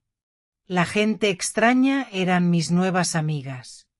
Los gritos fueron cuando defendí mi casa de las invasiones de Martín y Diana. «Señor Herrera», le dije, «¿usted sabe por qué instalé las cámaras?»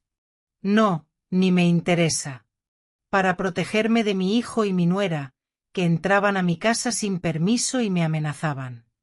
«Eso es lo que una loca diría», respondió con crueldad. No había forma de razonar con él.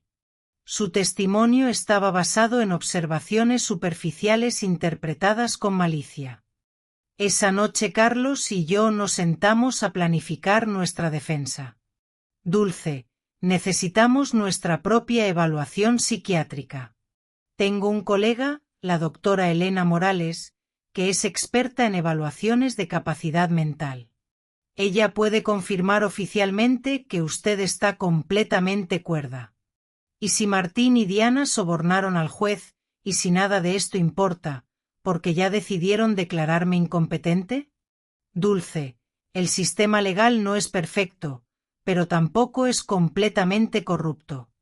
Tenemos evidencia sólida de su competencia mental y de las motivaciones financieras de ellos. Vamos a pelear esto». Al día siguiente fui a la consulta con la doctora Morales. Era una mujer de unos 50 años con ojos amables pero perspicaces. «Señora Dulce, voy a hacerle una serie de preguntas y pruebas para evaluar su capacidad mental. Tómese su tiempo y responda honestamente». Durante 2 horas me hizo preguntas sobre mi memoria, mi capacidad de razonamiento, mi comprensión financiera, mi salud emocional. También me hizo pruebas cognitivas y me pidió que resolviera problemas matemáticos y lógicos. «Señora Dulce», me dijo al final, «sus resultados están muy por encima del promedio para su edad. No solo está mentalmente competente, sino que su función cognitiva es excelente». «Doctora, ¿por qué cree que mi familia está haciendo esto?» «Basándome en lo que me ha contado y en los documentos que he revisado, esto parece ser un caso clásico de abuso financiero hacia adultos mayores. Desafortunadamente es más común de lo que la gente cree». Salí de la consulta sintiéndome validada, pero también triste. La confirmación profesional de mi sanidad mental era un alivio, pero también confirmaba que la batalla legal era real y necesaria. Esa tarde, Renata organizó una reunión de emergencia con todas nuestras amigas del grupo de jardinería. Cuando les conté sobre la demanda de incapacidad, todas se indignaron. «Dulce», me dijo María Elena, «nos vamos a testificar a tu favor.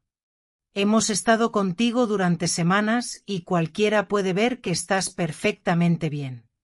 «Mejor que bien», agregó Carmen. «Estás más lúcida y más fuerte que muchas mujeres de 40 años que conozco». Esperanza, con su sabiduría de 80 años, me tomó de las manos. «Dulce, mija, lo que tus hijos están haciendo no es nuevo.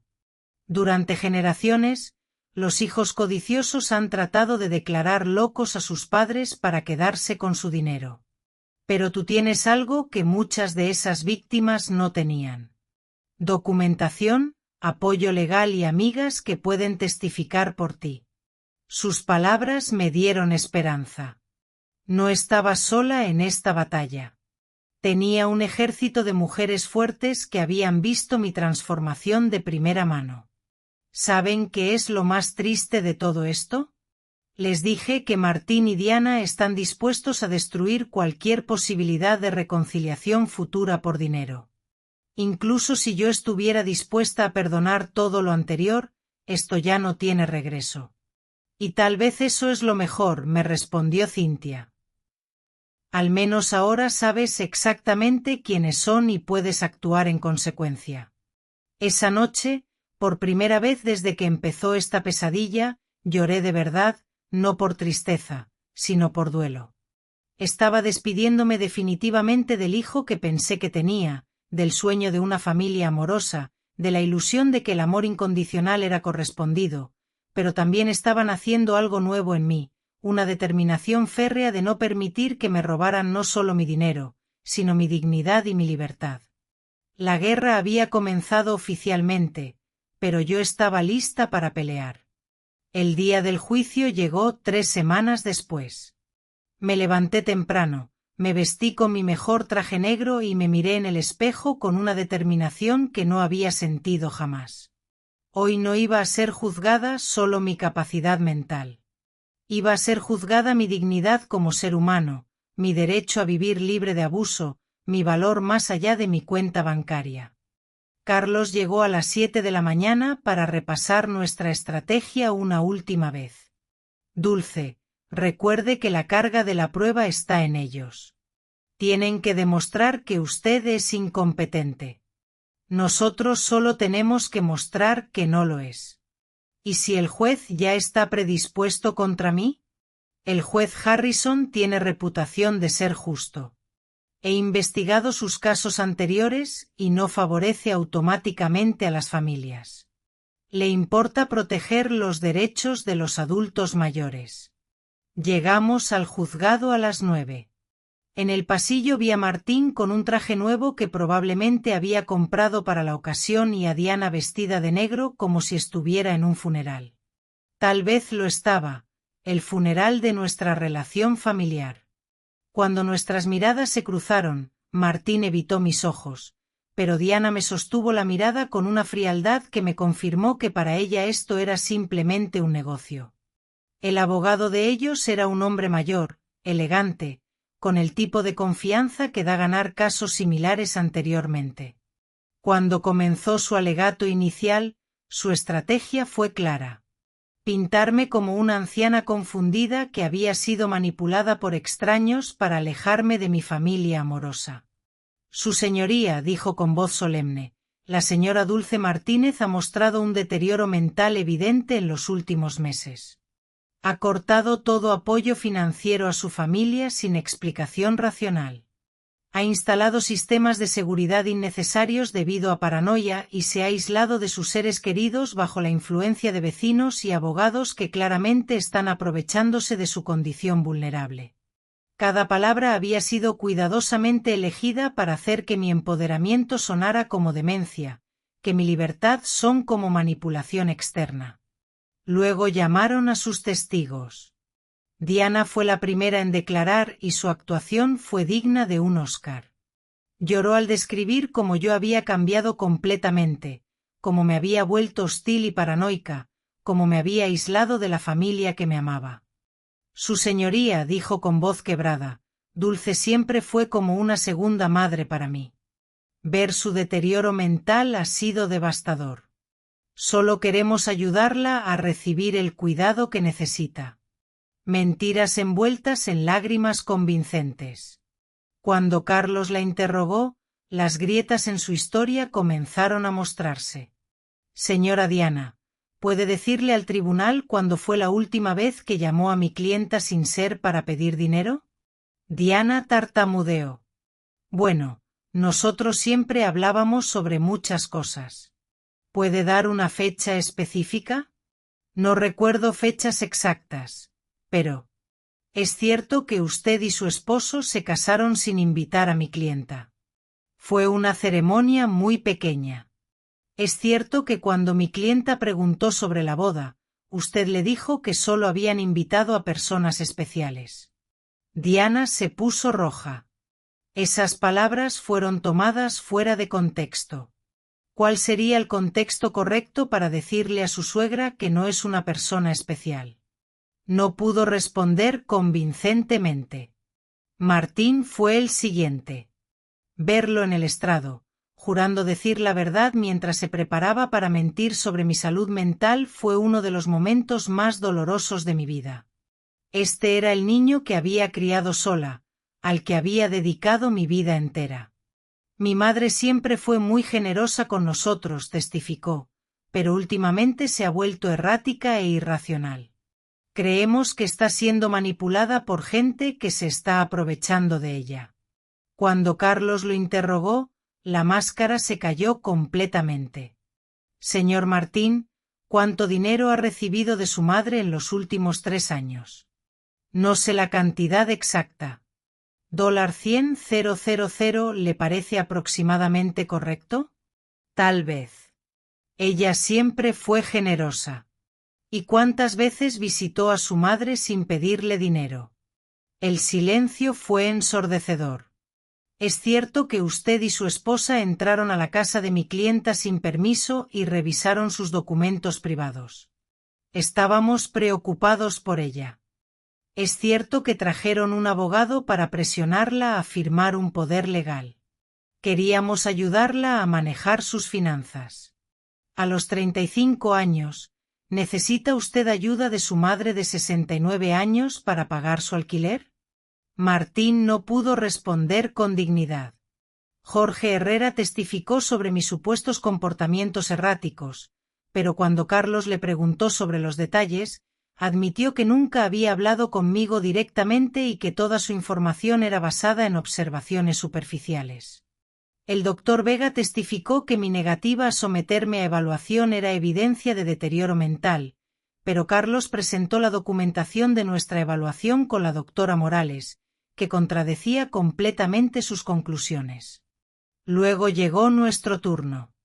Carlos llamó primero a Eduardo, mi farmacéutico, quien explicó cómo había sido engañado para firmar una declaración que tergiversaba mis hábitos de compra de medicamentos. La doctora Morales testificó sobre mi excelente estado mental, presentando los resultados de las pruebas cognitivas que habían sido impecables. Don Carlos del Banco testificó sobre mi competencia financiera, explicando que mis decisiones de cancelar transferencias automáticas habían sido completamente racionales y procesadas correctamente. Renata y mis amigas del grupo de jardinería testificaron sobre mi lucidez, mi nueva vitalidad y mi capacidad para mantener relaciones sociales saludables. Finalmente me tocó testificar a mí. Me levanté con dignidad y caminé hacia el estrado, sintiendo el peso de 69 años de experiencia, de sabiduría ganada a través del dolor, de fuerza descubierta en la adversidad.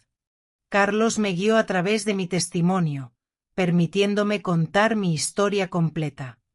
Los $100,000 gastados en 3 años, la humillación de ser excluida de la boda, la manipulación emocional constante, la invasión de mi privacidad, las amenazas legales. Señora Dulce, me preguntó Carlos finalmente, ¿por qué decidió cortar el apoyo financiero a su hijo y su nuera? Porque finalmente entendí que no era amor lo que recibía de ellos, respondí con voz clara y fuerte. Era una transacción comercial disfrazada de relación familiar. Mi dinero era bienvenido, pero yo como persona no lo era. ¿Se arrepiente de su decisión? Solo me arrepiento de haber tardado tanto en tomarla. El abogado de Martín trató de hacerme parecer confundida durante su interrogatorio, pero cada una de sus preguntas las respondí con claridad y precisión. Cuando intentó sugerir que mis nuevas amistades me habían manipulado, le expliqué que por primera vez en años tenía relaciones basadas en respeto mutuo, no en interés financiero. En sus alegatos finales, el abogado de Martín siguió insistiendo en que yo era una víctima de manipulación externa. Carlos fue demoledor en su respuesta. Su señoría, lo que hemos visto aquí no es el caso de una anciana incompetente, sino el de una mujer que finalmente encontró la fuerza para liberarse de años de abuso financiero y emocional. Los demandantes no han presentado evidencia médica real de incompetencia mental. Lo que han presentado es frustración porque su fuente de ingresos decidió ejercer su derecho legal y moral de proteger sus propios recursos. El juez Harrison se retiró a deliberar por 2 horas que se sintieron como 2 años. Cuando regresó, su expresión era seria, pero clara. Después de revisar toda la evidencia presentada, comenzó: es evidente para este tribunal que la señora Dulce Martínez está en pleno uso de sus facultades mentales. Las evaluaciones psiquiátricas profesionales confirman su competencia cognitiva. Sus decisiones financieras, aunque puedan ser dolorosas para su familia, son completamente racionales y están dentro de sus derechos. Mi corazón comenzó a latir más rápido. Más aún, continuó el juez, la evidencia sugiere que esta demanda está motivada por interés financiero más que por preocupación genuina por el bienestar de la señora Martínez. El tribunal niega completamente la petición de tutela. Había ganado. Había ganado no solo la batalla legal, sino mi libertad, mi dignidad, mi derecho a vivir sin ser abusada por quienes se suponía que me amaran. Cuando salimos del juzgado, vi a Martín y Diana hablando furiosamente con su abogado. Diana me lanzó una mirada de odio puro antes de alejarse. Martín me miró una vez más y por un segundo vi algo que podría haber sido arrepentimiento, pero ya era demasiado tarde. Esa noche, Renata organizó una celebración en mi casa con todas nuestras amigas. Brindamos por la justicia, por la libertad, por la sisterhood de mujeres fuertes que se apoyan mutuamente. Dulce, me dijo Esperanza, hoy no solo ganaste un juicio, ganaste tu vida de vuelta. Tenía razón. Por primera vez en años el futuro me pertenecía completamente. Podía viajar, podía amar, podía crear, podía vivir sin miedo, sin culpa, sin manipulación. 3 meses después vendí mi casa y me mudé a un hermoso apartamento cerca del centro de la ciudad. Doné la mitad de mi dinero a organizaciones que protegen a adultos mayores del abuso familiar. Con la otra mitad empecé a vivir la vida que siempre había querido. Viajé a Europa, tomé clases de arte, me uní a grupos de voluntariado. Nunca volví a saber de Martín y Diana. Escuché por terceros que habían tenido que mudarse a un apartamento más pequeño y que Diana había conseguido trabajo por primera vez en años. Tal vez la adversidad les enseñaría lo que mi generosidad nunca pudo: el valor del trabajo honesto y la independencia. Algunas noches, cuando miro las estrellas desde mi nuevo balcón, pienso la mujer que era hace un año, temerosa, manipulada, creyendo que tenía que comprar amor. Esa mujer está muerta y en su lugar nació alguien que entendió una verdad fundamental. El amor verdadero nunca tiene precio y la libertad nunca está demasiado cara. Mi nombre es Dulce. Tengo 70 años y finalmente aprendí que la persona más importante a quien tengo que amar y proteger soy yo misma. Su familia afirma que usted había amenazado con desheredarlos, que había modificado su testamento sin consultarles en absoluto. Pues claro que lo cambié. Mi tono de voz, hasta entonces contenido, se elevó por primera vez en toda la conversación. ¿Por qué iba a dejar mi herencia a personas que me excluyen deliberadamente de los momentos más trascendentales de sus vidas? ¿Acaso debo premiar el maltrato con dinero? No lo creo. Poco después, llegaron 2 patrullas de policía. El oficial Johnson, que ya conocía la situación por nuestras anteriores visitas, se dirigió al doctor Vega con evidente autoridad. Doctor, le exijo que se retire de esta propiedad de inmediato. La señora tiene una orden de protección vigente contra ciertas personas que ustedes representan. Oficial, somos profesionales de la salud. No estamos infringiendo ninguna ley. Simplemente nos preocupa el bienestar de nuestra paciente. Sí que la están infringiendo, interrumpió Carlos con firmeza. Ustedes están aquí actuando en nombre de individuos a los que se les ha prohibido acercarse a mi clienta. Eso es acoso indirecto y es ilegal. El doctor Vega y Patricia, visiblemente molestos, se retiraron refunfuñando. Pero, antes de subirse al coche, Patricia me gritó con veneno. Señora Dulce, su familia solo quiere ayudarla. No permita que la aíslen de la gente que la ama de verdad. La gente que me ama no intenta declararme demente para robarme todo mi dinero. Le respondí, elevando mi voz para que me oyera bien. Una vez que se fueron, Carlos y yo volvimos al salón para trazar la siguiente fase de nuestra estrategia. Dulce, esto ya se ha descontrolado por completo. Martín y Diana están dilapidando el poco dinero que tienen en contratar a profesionales para intentar declararla incompetente. Eso indica que están desesperados y que se les están agotando las opciones. ¿Qué más podrían hacer? ¿Hasta dónde son capaces de llegar? Podrían iniciar un proceso de incapacitación legal. Es un procedimiento costoso y difícil de ganar, créame. Pero, si consiguen un juez con prejuicios a su favor y un psiquiatra dispuesto a testificar en su contra, podrían lograr que le asignen un tutor legal. Eso les daría control sobre sus finanzas. La mera idea me aterrorizó hasta la médula. Me quitarían el control de mi propio dinero. De mi vida. Técnicamente, podrían intentarlo. Pero nosotros tenemos pruebas sólidas que demuestran que usted está en plenas facultades mentales y que sus motivaciones son puramente económicas, no una genuina preocupación por su bienestar. Esa misma tarde, llamé a Dayana para desahogarme y contarle todos los detalles de esta pesadilla. Hermana, me dijo después de escuchar mi relato con atención, ¿te das cuenta de hasta dónde están dispuestos a llegar por dinero? Están arriesgando las relaciones familiares, despilfarrando dinero en abogados y médicos, destruyendo su propia reputación. Todo por recuperar el acceso a tu cuenta bancaria. No tienen límites. Sus palabras resonaron en mi interior y me hicieron reflexionar profundamente. Martín y Diana habían mostrado, sin lugar a dudas, su verdadera y repugnante naturaleza. Ya no había vuelta atrás. No existía posibilidad alguna de una reconciliación genuina. Para ellos, yo nunca había sido una madre o una suegra a la que respetar y querer. Siempre había sido, simplemente, una fuente de dinero con piernas, nada más que eso. Esa revelación, por dolorosa que fuera, también me liberó de una carga inmensa. Ya no tenía que torturarme preguntándome si estaba tomando la decisión correcta. Ya no sentía la necesidad de justificarme ni de sentirme culpable por protegerme a mí misma.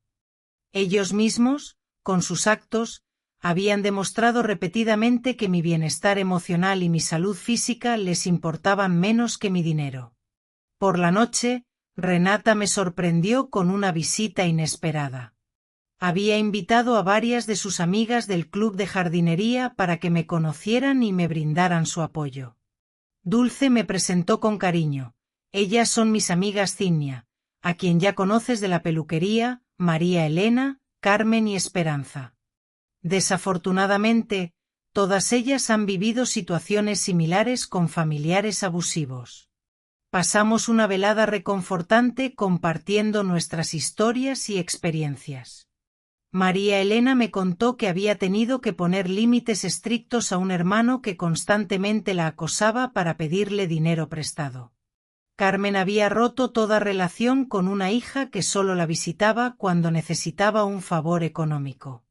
Esperanza, por su parte, había tenido que modificar su testamento después de descubrir que sus nietos la veían como su plan de jubilación anticipada. Lo que más me duele, confesé con el corazón encogido, no es perder el dinero que les di durante años, sino darme cuenta de que nunca tuve el amor sincero que creía tener. Dulce, querida, me dijo Esperanza, con la sabiduría que le daban sus 80 años, el amor verdadero no se compra ni se vende. Si tuviste que pagar por él, ten por seguro que nunca fue real. Sus palabras, pronunciadas con tanta serenidad, fueron como un bálsamo para mi alma herida. Tenía tanta razón. Durante años, había estado comprando atención, no amor verdadero. Había estado financiando una ilusión, una mentira cuidadosamente construida. ¿Saben qué he descubierto? Les dije a mis nuevas amigas, con una determinación renovada, que la soledad de estar rodeada de personas que no te aman es infinitamente peor que la soledad de estar sola de verdad. Al menos ahora, cuando estoy sola, estoy en buena compañía, la mía. Todas rieron con sinceridad y brindamos con entusiasmo por nuestra nueva sabiduría compartida. Esa noche, después de que mis nuevas amigas se marcharon, me senté en el jardín a contemplar el cielo estrellado. Las estrellas brillaban con una intensidad inusitada, o quizás era yo quien las veía con unos ojos más limpios, más claros. Por primera vez en mi vida adulta, me encontraba completamente sola, financieramente hablando. No tenía dependientes, no tenía responsabilidades económicas con nadie más que conmigo misma. Y, en lugar de sentir miedo o angustia, esa realidad me llenaba de una extraña y emocionante sensación de libertad. Podía viajar si quería, podía remodelar mi casa a mi gusto, podía comprarme la ropa bonita que siempre había deseado, podía donar dinero a las causas benéficas que me importaban de verdad, podía invertir en mi propio futuro en lugar de seguir financiando el presente de gente desagradecida. La libertad tenía un sabor dulce a esperanza y, por primera vez en muchos años, sentía unas inmensas ganas de planificar mi futuro. Un mes después de la humillante visita del psiquiatra, empecé a creer que, finalmente, había ganado la guerra. Me había establecido en una rutina apacible y gratificante. Desayunaba tranquilamente mientras leía el periódico. Cuidaba con esmero mi jardín, almorzaba con Renata o con alguna de mis nuevas amigas, y por las tardes, me dedicaba a actividades que había abandonado hacía años por falta de tiempo y energía. Había retomado la pintura, una pasión que había quedado relegada al olvido desde que me convertí en la caja fuerte personal de Martín y Diana. Pero, una mañana de jueves, mientras pintaba unas coloridas flores en mi nuevo caballete, Carlos llegó a mi casa con una expresión sombría que me heló la sangre en las venas. «Tenemos que hablar, Dulce. Martín y Diana han presentado una demanda formal de incapacidad mental en el juzgado de familia. Están solicitando que se le asigne un tutor legal que tome control de sus finanzas». Sus palabras cayeron sobre mí como pesadas losas. Sabía que existía esa posibilidad, pero escucharla en voz alta la convertía en una amenaza terriblemente real. «Eso significa que pueden quitarme el control total de mi dinero, ¿verdad? Si un juez determina que usted no está capacitada para manejar sus propios asuntos, sí, podrían nombrar a Martín como su tutor legal. Eso le daría un poder absoluto sobre todas sus finanzas». Me desplomé en el sofá, sintiendo el peso de la traición más profunda y dolorosa que había experimentado en toda mi vida. Mi propio hijo estaba intentando declararme legalmente incompetente para robarme hasta el último centavo. «Carlos, ¿qué pruebas pueden tener? Usted mismo ha visto que estoy perfectamente cuerda». Afirman tener declaraciones de 3 testigos que dicen haberla visto comportándose de manera errática. También han presentado facturas médicas supuestamente impagadas y una lista de medicamentos que, según ellos, usted está acumulando sin tomar. Pero eso es una vil mentira.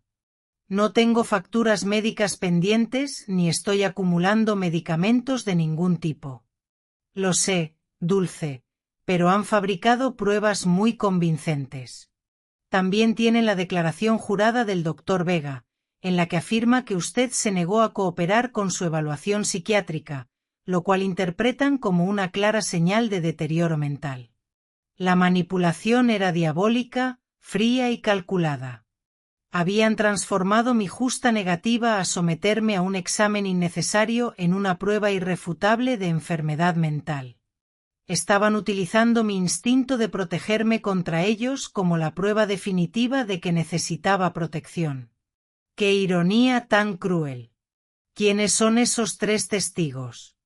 ¿Quiénes son los que se han atrevido a mentir sobre mí? Carlos consultó sus documentos con el rostro crispado por la indignación. «Diana, por supuesto, un vecino llamado Jorge Herrera y lo más sorprendente de todo, alguien que dice ser su farmacéutico, Eduardo Ruiz. Jorge Herrera era el vecino que vivía enfrente de mi casa, un hombre desagradable y malhumorado que siempre había tenido problemas conmigo porque mis amigas a veces aparcaban sus coches frente a su puerta. Eduardo Ruiz era, efectivamente, mi farmacéutico de toda la vida, pero no podía entender qué motivos tendría para testificar en mi contra. Necesito hablar urgentemente con Eduardo, le dije a Carlos, sintiendo un escalofrío recorrer mi espalda. Algo muy turbio está pasando aquí. Fuimos juntos a la farmacia esa misma tarde. Eduardo me recibió con una mezcla de sorpresa y nerviosismo que no presagiaba nada bueno. Doña Dulce. Qué alegría verla por aquí. ¿Cómo se encuentra? ¿Cómo estoy yo, Eduardo? Pues me han dicho que usted ha firmado una declaración en la que afirma que tengo comportamientos extraños y erráticos con mis medicamentos. ¿Es eso cierto? Su cara se puso roja como un tomate maduro. Doña Dulce, hace unas semanas, su nuera vino a la farmacia preguntando por sus medicamentos.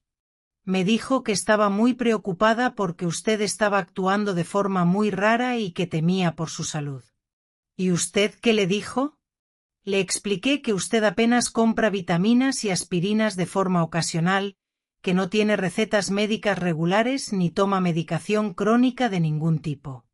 Pero ella insistió en que eso era, precisamente, la prueba de que no estaba cuidando su salud como debía y que necesitaba ayuda. Carlos intervino en la conversación, visiblemente indignado.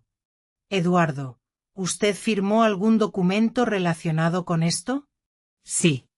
Ella trajo un papel que decía que yo confirmaba que la señora Dulce tenía patrones irregulares de compra de medicamentos. Me dijo que era para un seguro médico o algo parecido. Nunca imaginé que lo usarían para un juicio. Me siento fatal. Mi propio farmacéutico había sido engañado vilmente para firmar un documento que no entendía completamente. La manipulación de Diana no tenía límites y su crueldad era infinita. Eduardo, le dije, intentando mantener la calma, necesito que escriba una declaración explicando exactamente lo que pasó, aclarando que yo no tengo ningún problema con mis medicamentos y que todo esto es un terrible malentendido. Por supuesto que sí, doña Dulce. Me siento fatal por todo este embrollo. Haré lo que sea necesario para enmendar mi error. Después de salir de la farmacia, fuimos directamente a confrontar a Jorge Herrera, mi vecino malhumorado. Cuando llamamos a su puerta, nos recibió con una hostilidad evidente. ¿Qué quieren ahora? Nos espetó con mala cara. Entiendo que usted ha firmado una declaración sobre el comportamiento de mi clienta, le dijo Carlos con firmeza. ¿Y qué si lo hice?